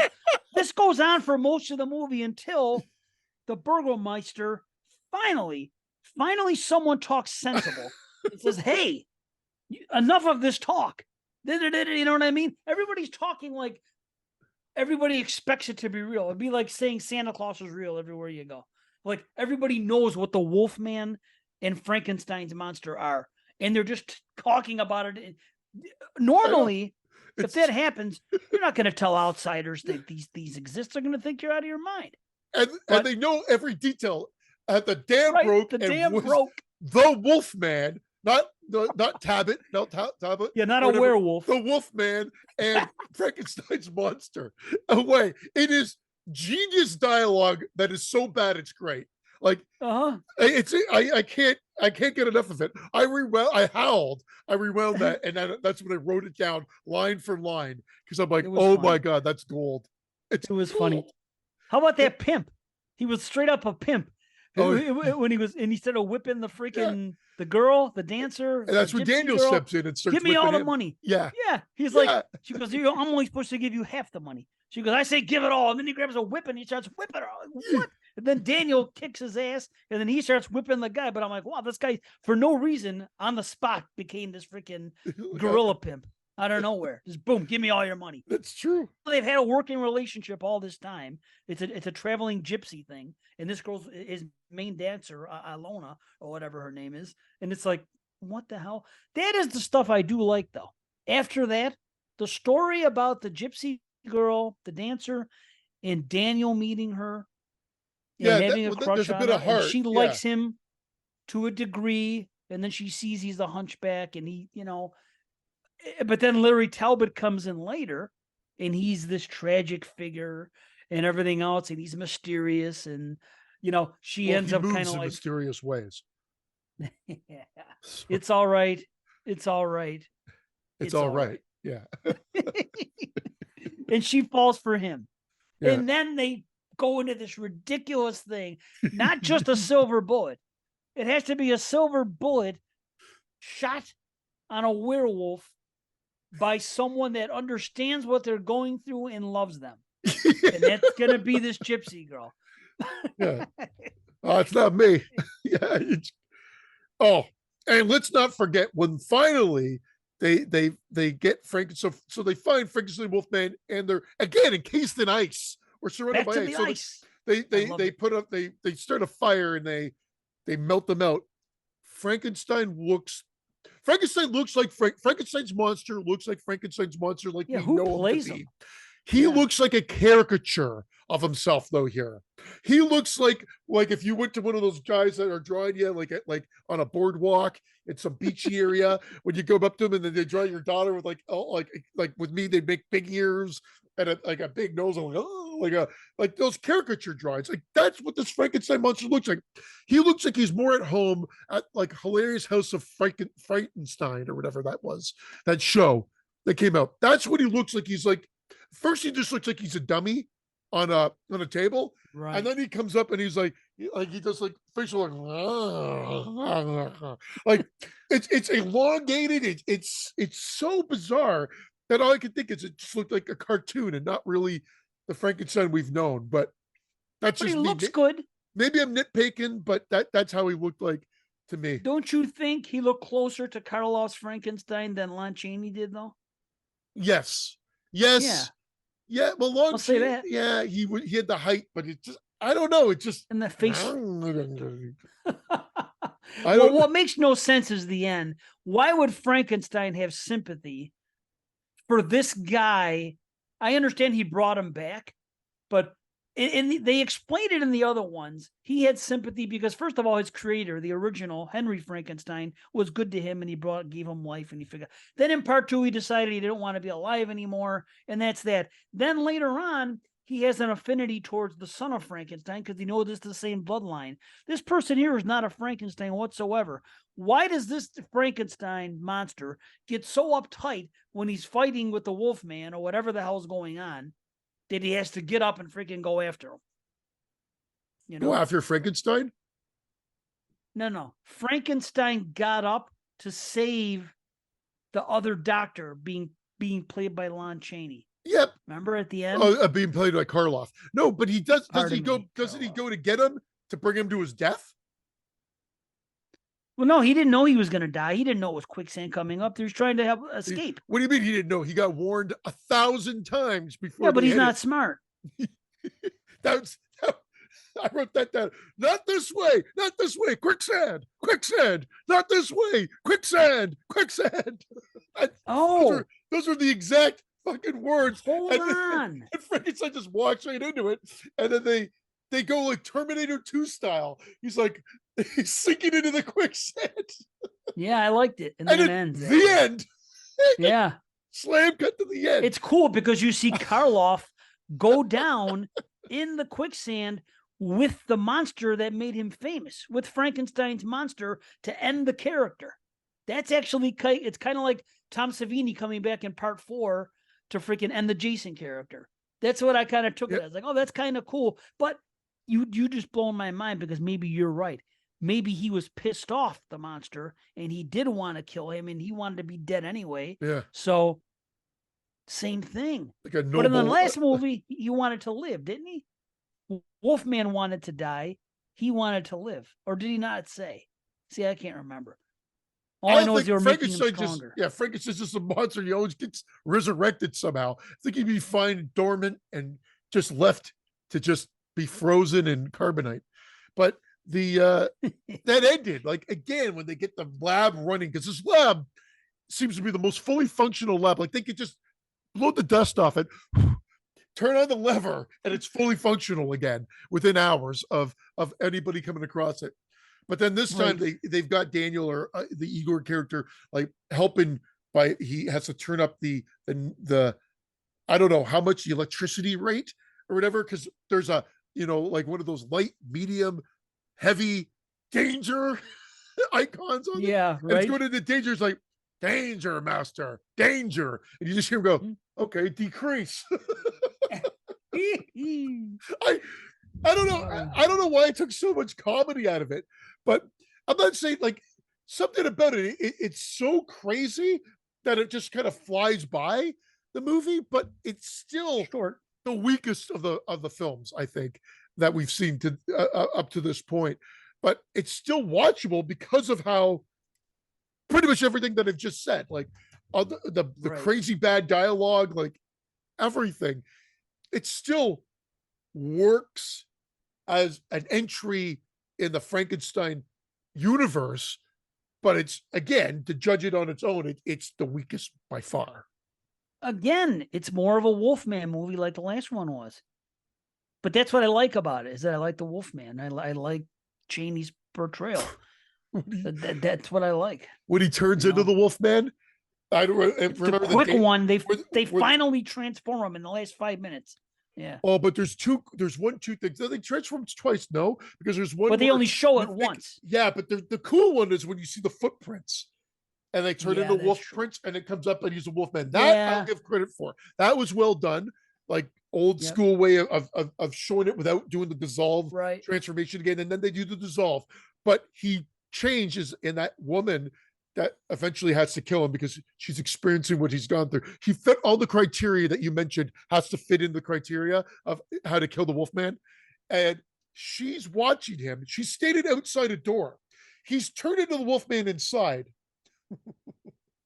This is it's like a door with, like, a left and a right entrance portion to it. The left, or if you're looking at it, the right-hand side is open. The left-hand side is closed. The Wolfman changes and zooms out and smashes through the Oh, yeah. left-hand side. Breaks Yes. through it and shatters. I go, the right-hand side was wide open. Why don't you just run out there? Can't go in through the outdoor. Yeah. He's not Led Zeppelin. Yeah. Can't do it. Again, it was another thing. I'm like, really? Why not just have both doors shut? It was just another moment that I was just like, what the fuck? That's pretty funny. I didn't even realize at the time. I was just so wowed by the fact that he broke through like Jason did. You know what I mean? It's like, boom, he freaking comes right through that door. I'm like, wow, that's nice. I'll say that I felt sorry for Daniel. I liked him. You know, when he saw that the girl was taking getting feelings for Larry Talbot. You know what I mean? I felt bad about that. I think it's how convenient. The day they bring the Wolfman back, there just happens to be a full moon appearing that night. So he's gonna go right. Always the case in these movies, right? I know. It's funny, man. Moon logic never comes into play when there's a werewolf film. It's like, no. If they need one week full of full moons, they're getting 1 week full of full moons. Yeah, whatever it takes. Yeah, they should just change the rule. If you could change the rules to make the bullet not be enough, it's got to be fired from this person and everything else. Why not just say, well, every night the moon, the first time it happens, it's the first time the moon goes full. After that, anytime the moon rises, you turn. So every night of your life. Why? Why not have it every night? Why does it have to be freaking one night a month? That's it. Seriously, how is that going to hurt any werewolf movie by having them? Why not have them transform every night? I don't know. Just instead of insulting our intelligence and just say, "Oh, there's another full moon tomorrow." By the way, I don't know. It's just funny. Well, now I got a better idea. I wasn't sure because I watched the first half of the movie. I thought it was a little bit slow. Then I went out, and then I came back and I watched the second. And there truly is a movie of two halves. There's the stuff in the beginning with Dracula, and there's the Wolfman Frankenstein in the second half. They're never together. So it's so crazy. You know, the second half I enjoyed more. It is a little sillier, but I enjoyed it more. And I don't want to say bored by the first half, but it moved a little slower in the first half.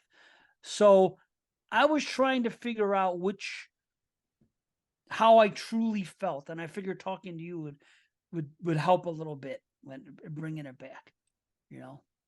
So, I do enjoy it. Yeah, that's exactly it. I enjoyed talking about it, but watching it, I mean, that's it. I rate it the low. I'm torn between a 5.5 and a 6, but it's in that range. Like it I'm a 6. Gives a crap. It's a number. It doesn't really like you can. It's a fast watch. You can't hold that against it. But what they do within this time frame is so bizarre. To it, I wrote one other note, which makes I don't even understand why I wrote this one. I said I think Pacino stole some of his Scarface act from Daniel at the end. I don't know, the way Daniel was talking before he gets picked up and thrown out to his death by Frankenstein. He sounded like Pacino's Scarface. Wow, I don't know, funny, but I wrote it down. So that was my last note. That's great. You said you're a 6 as well? Yeah, I'm a 6. Yep. Cool. So it's fine. I'm glad it's short. It's an hour and 11 minutes. Yeah. The next one is an hour and 7 minutes. Yeah. So. Well, it started in the other one, and it seems like it's following in the footsteps of this one, kind of. So it'll be interesting to see. But good. It looks the same. More to be next week. Well, anyway, why don't we get into it? We've got to get us out of this. You ready? Oh, yeah. Yeah. Is your body ready for this transformation? You do it. Why not? What, 1, 2, 3? Yeah. Okay. 1, 2, 3. Back in color, right? Yeah. Fully fledged. Yeah. There we go for Hellraiser Revelations from 2011. Two college friends unwittingly release Pinhead and his minions. That's it. Directed by Victor Garcia. Very simple. And wow. So I remember thinking that this was found footage through and through because I probably watched the opening, saw that it was found footage back in the day, and turned it off because I definitely didn't watch this whole movie back in the day. And again, I I will say this: the closest to the first two movies, in the sense of like actually what's happening within the film. One of the major downfalls, or two major downfalls, the acting is subpar with a couple of key characters, and that sinks it, but can be forgiven. And they need, I wish if Doug Bradley came back for at least one, this would have been the one he came from, because the pinhead that they have, horrible. He can't deliver his line to save, in my opinion, to save his life. His look doesn't look proper. Maybe they're trying to give it a different look because it was a different actor, but it just didn't work. And I feel like if Doug Bradley was back for this one, it would be held in higher regard as well. 100%. And unfortunately, even if you look at the cover art of this, it's not going to sell you on this movie, because it looks like Pinhead is taking a fucking mad shit. That's what it looks like. Hellraiser Revelations. If you tell me, if you look at the poster, if you're watching the video right now, you're going to see the poster. Tell me it doesn't look like he's taking a mad fucking shit. Oh man, that's funny. That's funny. Do I have to look at this now? Because now you got me thinking about it. Well, Hellraiser Revelations, because I think mine is different. Pinhead is in it. I watched it. Pinhead is in it the most that he's been in since 3 and 4, like 1, 2, 3, and 4. So from the he does. He even looks like he's sitting for some reason. Yeah. So it looks like he's taking a shit. A mad, like he just had Taco Bell the night before. And dude, he's got a ring of fire. I told you before all this started that when I went through them all last time, this was one of my favorite ones. And yet I know for a fact that it seems to be that it's the most hated. And I'm going to say it again. I'm curious to see what your take is on it. But I'll say this. What you just said makes a lot of sense. And I was going to say that. If Doug Bradley is in this movie and not this Pinhead, people would be saying this was a hidden gem in a somewhat subpar franchise. Right? But instead, in fucking stead, it is a 2.7. A 2.7 on IMDb, and that is absolute bullshit. Oh, the incest alone gets it a 5. I'm kidding, but there's incest. Hey. But hey, it brings back some of the themes that were initially developed from the first Hellraisers. The pleasure and pain aspect, the skinned versions of them wanting flesh. Yes. It's all here. It's all back. And although the Cenobites are the secondary characters like they were in part 1 and 2, they're here. It's just that you've got a shitty Pinhead, to be honest. The other Cenobites are good. Bad. He looks bad. He doesn't sound Penny. His eyes. He's got these big eyes, and they made his pupils way too big, these huge black pupils, and it makes him look kind of goofy. That's not what Pinhead looks like. Tex Avery Hellraiser or Pinhead. It doesn't even look like the Pinhead that's on the cover taking a shit. He looks like a totally different Pinhead. Like, that's the other thing. The cover art lies, but it's not as bad. I agree. The downfall is some of the key players, like the Rico or the Carlo, like the brother that's bad, or the kid that's bad. He's not the strongest actor, and for being more of a key player, unfortunately, that's where another major weakness comes in. But I enjoyed this. I was like, this feels like the original movie's a bit more from the thematic elements to it. The found footage is like, just like, how did the tape get back? Did they explain how the tape got back to them? How the footage got everything back? Didn't they get everything back? It was found by the Mexican or whatever. Maybe I just missed, like, again, it's probably discussed. It is a short film. It's an hour and 15 minutes. So, which is great. Yeah. It's in, out, done. And the found footage part is not a lot. It's literally just documenting them going on this trip. And you realize that they're trying to get laid like kids do and whatever. And they stumble across the box, and the rest of it is pretty much Hellraiser lore. Like, I mean, it kind of like I just said, it's better if this came after part 4, right? And had Doug Bradley, I honestly do believe people would be like, oh, this is fine. Yeah. this is great, or this is a great Right. continuation, because it brings it all back. It all fits into that realm. It's just some weak script and acting, like the kid nonchalantly with the, like, until you find out what had happened, and they really did just pull a Hellraiser 1 on you, and in which I'm like, how did I not see this happening? But like when you realize it's not who you think it is, and Right. this, that, and the other thing, I'm like, that's great. But at first you're like, this is kind of played out a little weird. It's kind of odd. The family scene at the house, like it's a one location type movie for the main family. So the main component of the movie is they're at this house. But I Yeah. mean, we go to other locations because we're following the boy's journey as well.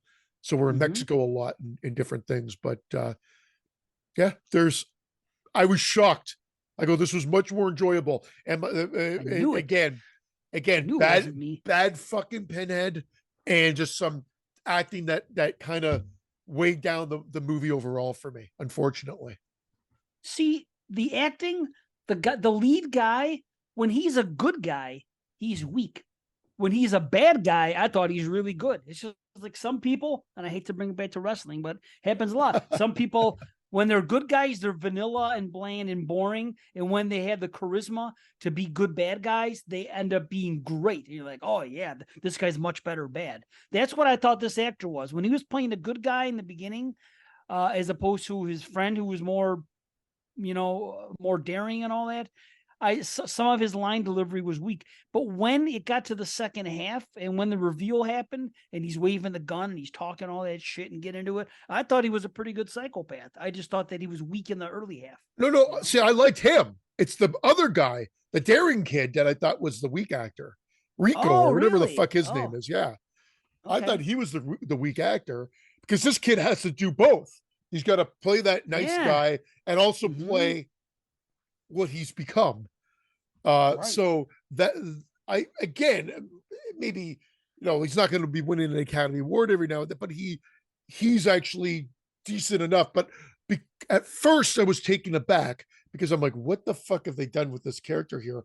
Not realizing, well, wait a second, I'm watching Hellraiser. I should have been able to put the pieces together, if you will. Well, it's been so long. Yeah, We haven't seen a legit Hellraiser movie that had things like this in a long time. This is all about the box and all about the other side and all about the flesh this is the and most desire. Hellraiser of them all, Right. since 4, to be honest. Like That's it. 5, 6, they dabbled in it. Deader dabbled in Right. it. Hell World, like every one of them dabbled in it. Hell World is the weakest by far so far. I I agree. haven't seen Judgment Yes. yet again, but Hell World was the weakest for sure. Yeah. Or at least, you know what, or at least on par with Hell Seeker. And I might give, even though I rated them all the same, I might say that Inferno's maybe a notch, like a ever so slightly a notch above that, and Deader was the standout to me from there. But this is like on par with Deader. It's not great. If they just polished a little bit more, I think. And again, and if Doug Bradley came back, I know I'm a broken record there, but his absence is definitely, since the character's there. I think that's why this movie's got that 2.7 or whatever it was that you showed me. And it's because unfair. It's just he's not unfair there. because it's better than the other ones. Yeah. It really is better than everything we've seen since 4 for me. It's how many times this is the perfect example of us saying how easy it is to do something simply and execute it. Like we always say, just take Michael and throw him in Haddonfield. Just take Jason and throw him in Crystal Lake. Well, that's like here. They simplified it. Let's, for the most part, have it at one place. Let's write a decent story, and let's just be about the box and opening it up and what happens like in the first 2 movies. Keep it simple. Don't put this and that and everything else like they've done with the other ones, and trips going to hell and everything and puzzles. This takes it back. It simplifies it. In, out, done, like you like to say. An hour and 15 minutes. It's done well. The weakest part is for me is Pinhead. The other Cenobites look good, and they were good. Yeah. Shout out when they turns again, into it. When they turn that guy into it, like when they turn who we think is the boy, like he's been turned into a Cenobite. Holy shit! That's a creepy looking Cenobite too. Yes, it is. It's cool. He's much more intimidating than Pinhead. I almost wish they just would have had that freaking. I mean, he was a kid and he was short, but if they would have made that makeup and that look on freaking this Pinhead, could have been. It would have turned out better. And again, I want to shout him out. Written by Tunicliffe, same guy again. Special effects designer. Didn't do all the effects. He's one of there's other guys, but he's credited as the designer, and it's written by him. So once again, it's him. This guy, this Tunicliffe guy, has been involved in a bunch of these now, and I want to say he directs the next one. I could be wrong, but it's kind of like what happened with what's her name? That Rachel Talalay. Yeah. With the Nightmare on Elm Street, she was there for a while, and then she directed the last one. And I don't know, maybe Fern Champion worked her way up in the Friday the 13th realm, and then finally became producer on New Blood. I think she was on a couple before, and some people just, they stick around. But this becomes Tunicliffe's franchise, and he does good here. And found footage, I'm okay. I like that. I understand. Okay, they're going to go on. They're going to do the next one. Party. This is what I like. What's that? He does direct the next one. Yeah. Okay. I also like the guy that's like the bum from part one. The guy that eats bugs. He's similar to that. I wish they just made him everything? That. I wish they just made him that guy, because we never really did find out who he was. So why not have like a because it would have just been a cool, because I thought the exact same thing, and it was a callback. That's the problem. Other guy did talk. Yeah, he talked. Doesn't he say, "What is your pleasure, sir?" at the end of Hellbound? Oh, but he's on the spinning thing. It's not like really him having a conversation with somebody. But I hear you. He did do that. I mean, that's fair. But either way, that's the direction they're going in. They're talking about that, and then he talks about this and this. One of the things he says is conductors, and in the next movie, there's somebody called the conductor, from what I can remember. And he even says some of the lines. It's yours already. It always was. So they kind of kick it back with some of the lines.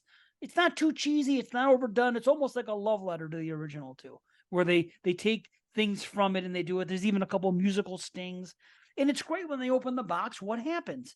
Except they add that blue hue to it, but still, you see the shutters come down and all that, and the way it is in the first two. And then all of a sudden they come in there, and then they are with the chains, and then the Cenobites come there. That's cool, and they look really good. I love the way these new Cenobites look. Outside of Pinhead, they all look great. Yeah, the Chatterer, the other one. There was like a female Chatterer. There was the new Pinhead type thing. And I'm going to a very good gore. Like, this is what I'm saying. Yeah. It's all back.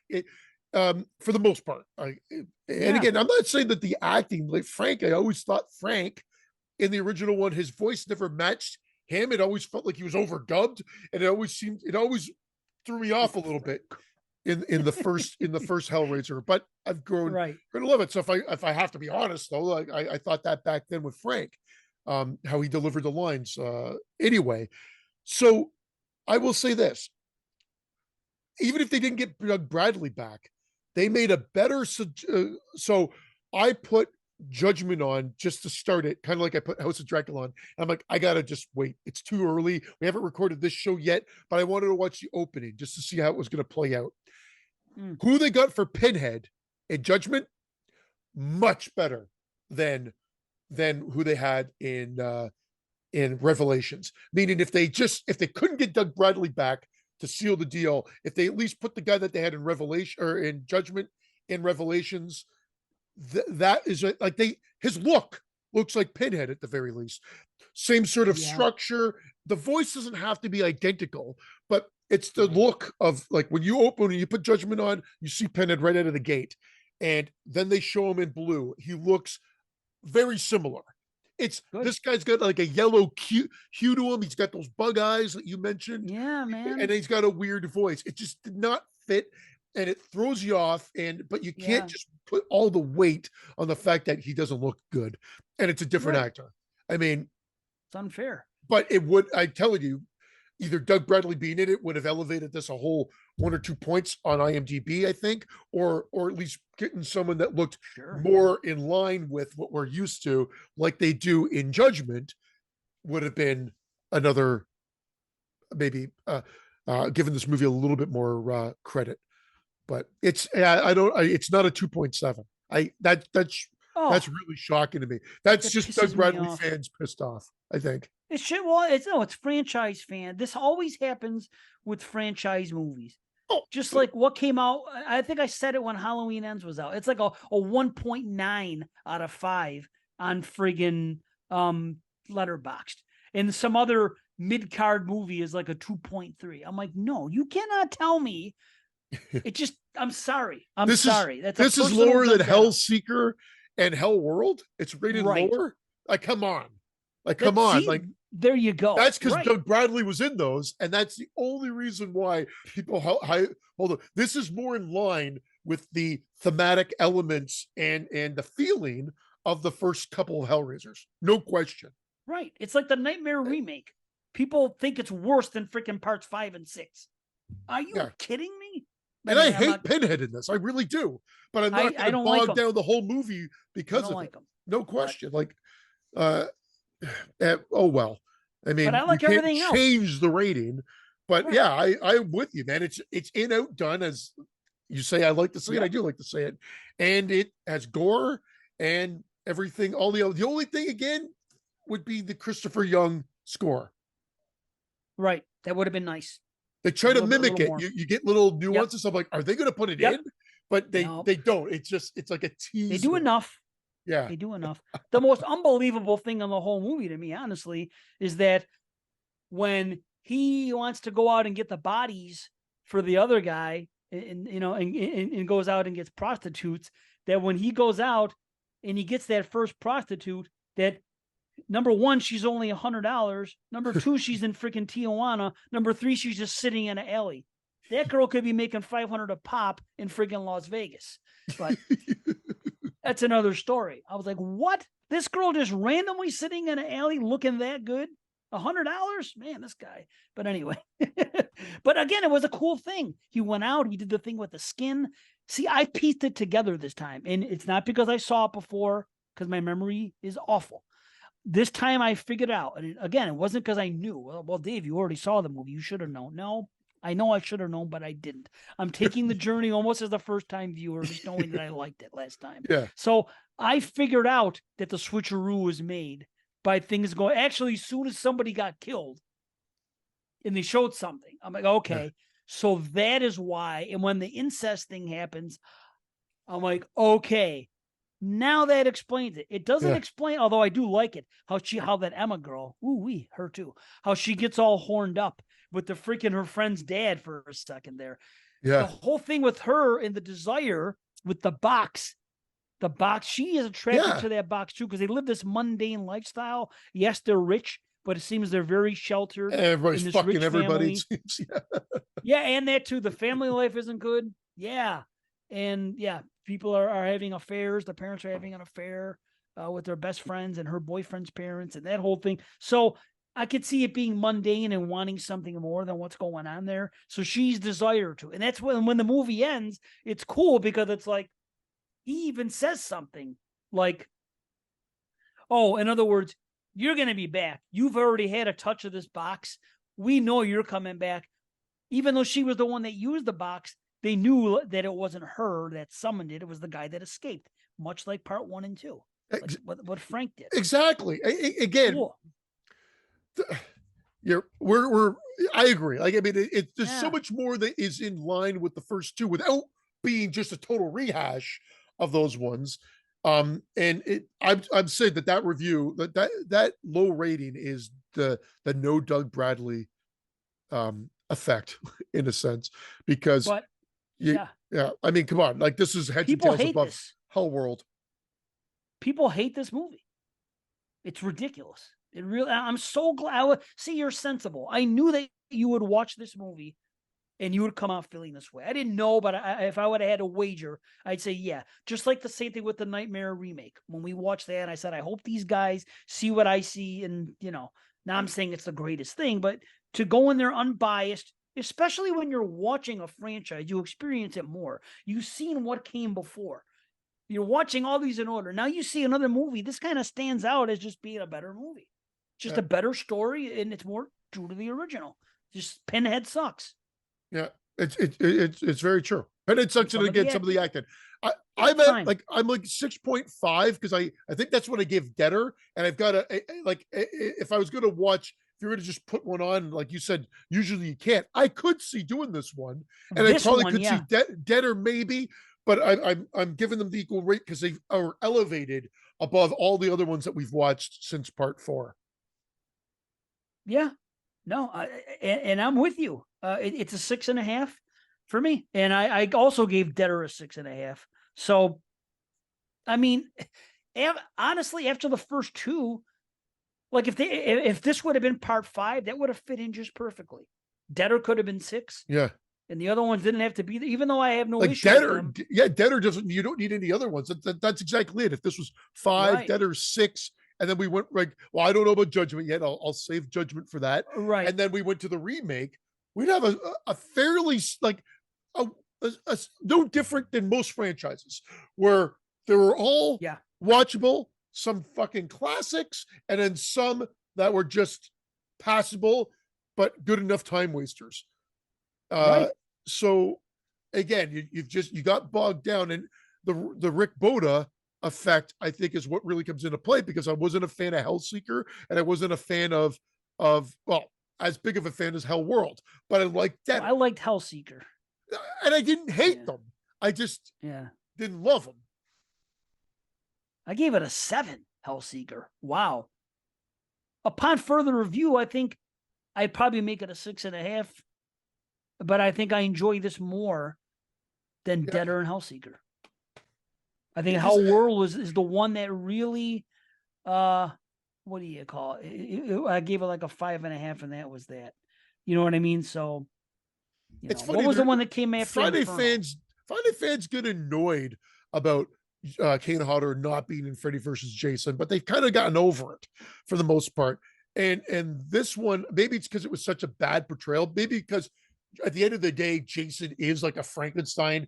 He's got to be kind of menacing, and as long as he looks the part, we're going to be okay. Like Michael. But yeah, here you've got someone with some personality, and that's why maybe the Freddy factor and the Pinhead factor, because they speak, people are a little bit more like, they just can't let it go. Yeah. Yeah. So, I can't remember what I gave Judgment last time. I remember that a lot of people liked it, and I was still feeling defensive because of this one. I was like, you know what? I like the last one better, and everybody hates it. So I remember putting on Judgment, and I remember watching the first 15 minutes, and then I turned it off, and I never went back to see it. I guess I don't know what it was. It wasn't that I hated it per se. It was just that nothing. I was just like, this is just not for me. I will say that when I put it on just to start, like I did both the movies, like I said, I put it on to start, and I'm like, why am I doing this? I'll have to wait till we record this. So I don't, but I'll say this. You got the opening with the Pinhead looking a little bit more so, and the other dead guys look, or Cenobites or whoever the fuck they're supposed to be, look kind of cool, but the movie just looks ugly. It just, that's my first initial thought of Judgment. Everything else I'll save for after I watch the movie when we talk about it next show. But the movie just looked ugly to me. Like, it didn't have a nice color palette. So it was just turning me off a little bit. Maybe that's why I turned it off way back when. So it had that direct-to-video, that modern direct-to-video on the cheap look. You're right. I do remember that. Something about the look of it. I also remember, and Jay told me I was wrong because he likes Judgment. I said, I remember like Pinhead sitting behind a desk in some office, I said. And he goes, no, that's not Pinhead. That's the conductor. It's the conductor. It was off-putting for me to see. And again, I've only seen it once. But in my mind, there was like a Cenobite dressed in like regular clothes sitting behind like an office desk. I'm like, what is this? What am I watching? And I remember like right off the bat, that kind of bothering me. So, but we'll see. I wish I could find my old rating. I don't know what I gave it the first time I saw it, but I'm looking forward to it. We're going to be ending Summer Sausage next episode. Yeah. It's all over. Oh, wait. No, we're not. No, 2 more. We got Hellraiser remake. Hello. No. And Frankenstein. Yeah. Yes. So next episode is House of Dracula, which is funny enough, part of the Frankenstein franchise, and then Hellraiser Judgment. Right. And then we'll be ending the very last link of sausage will be Abbott and Costello. Abbott and Costello meet Frankenstein and Hellraiser Redux. There you go. You had to put that word in there one more time. I just love whatever word, those words that I know irk you a little bit. What, Link? I was talking about Link. You keep mentioning the sausage Link every show. Oh, you have to. It's great. It's the way we're doing it. You think Redux bothers me? I don't know. Does it? Only when I say it, because when I say Redux, I think of ducks, like the animal. Yeah. Redux. But when I see it written down, like redo, R-E-D-U-X. Because it's redo, right? It's supposed to be, isn't it French? Buddy, and who am I? Redux. I don't know. You tell me. But we've had this argument before. Who the fuck knows or cares? We'll say it however we want. You correct us, and maybe we'll listen. That's why we're here. Yes, do it. So, all right, cool. Perfect. Let's be out of here. Next show is going to be Hellraiser Judgment, and what's the Frankenstein movie? House of Dracula. Of Dracula. More Dracula in Frankenstein. Well, we'll see what happens. I don't know what to expect. Yeah. So, but that's all. You got anything else before we peace out of here? All right. Take care, everybody. We love you guys. Thank you for everything, and we'll see you soon. Manchichi, and peace out.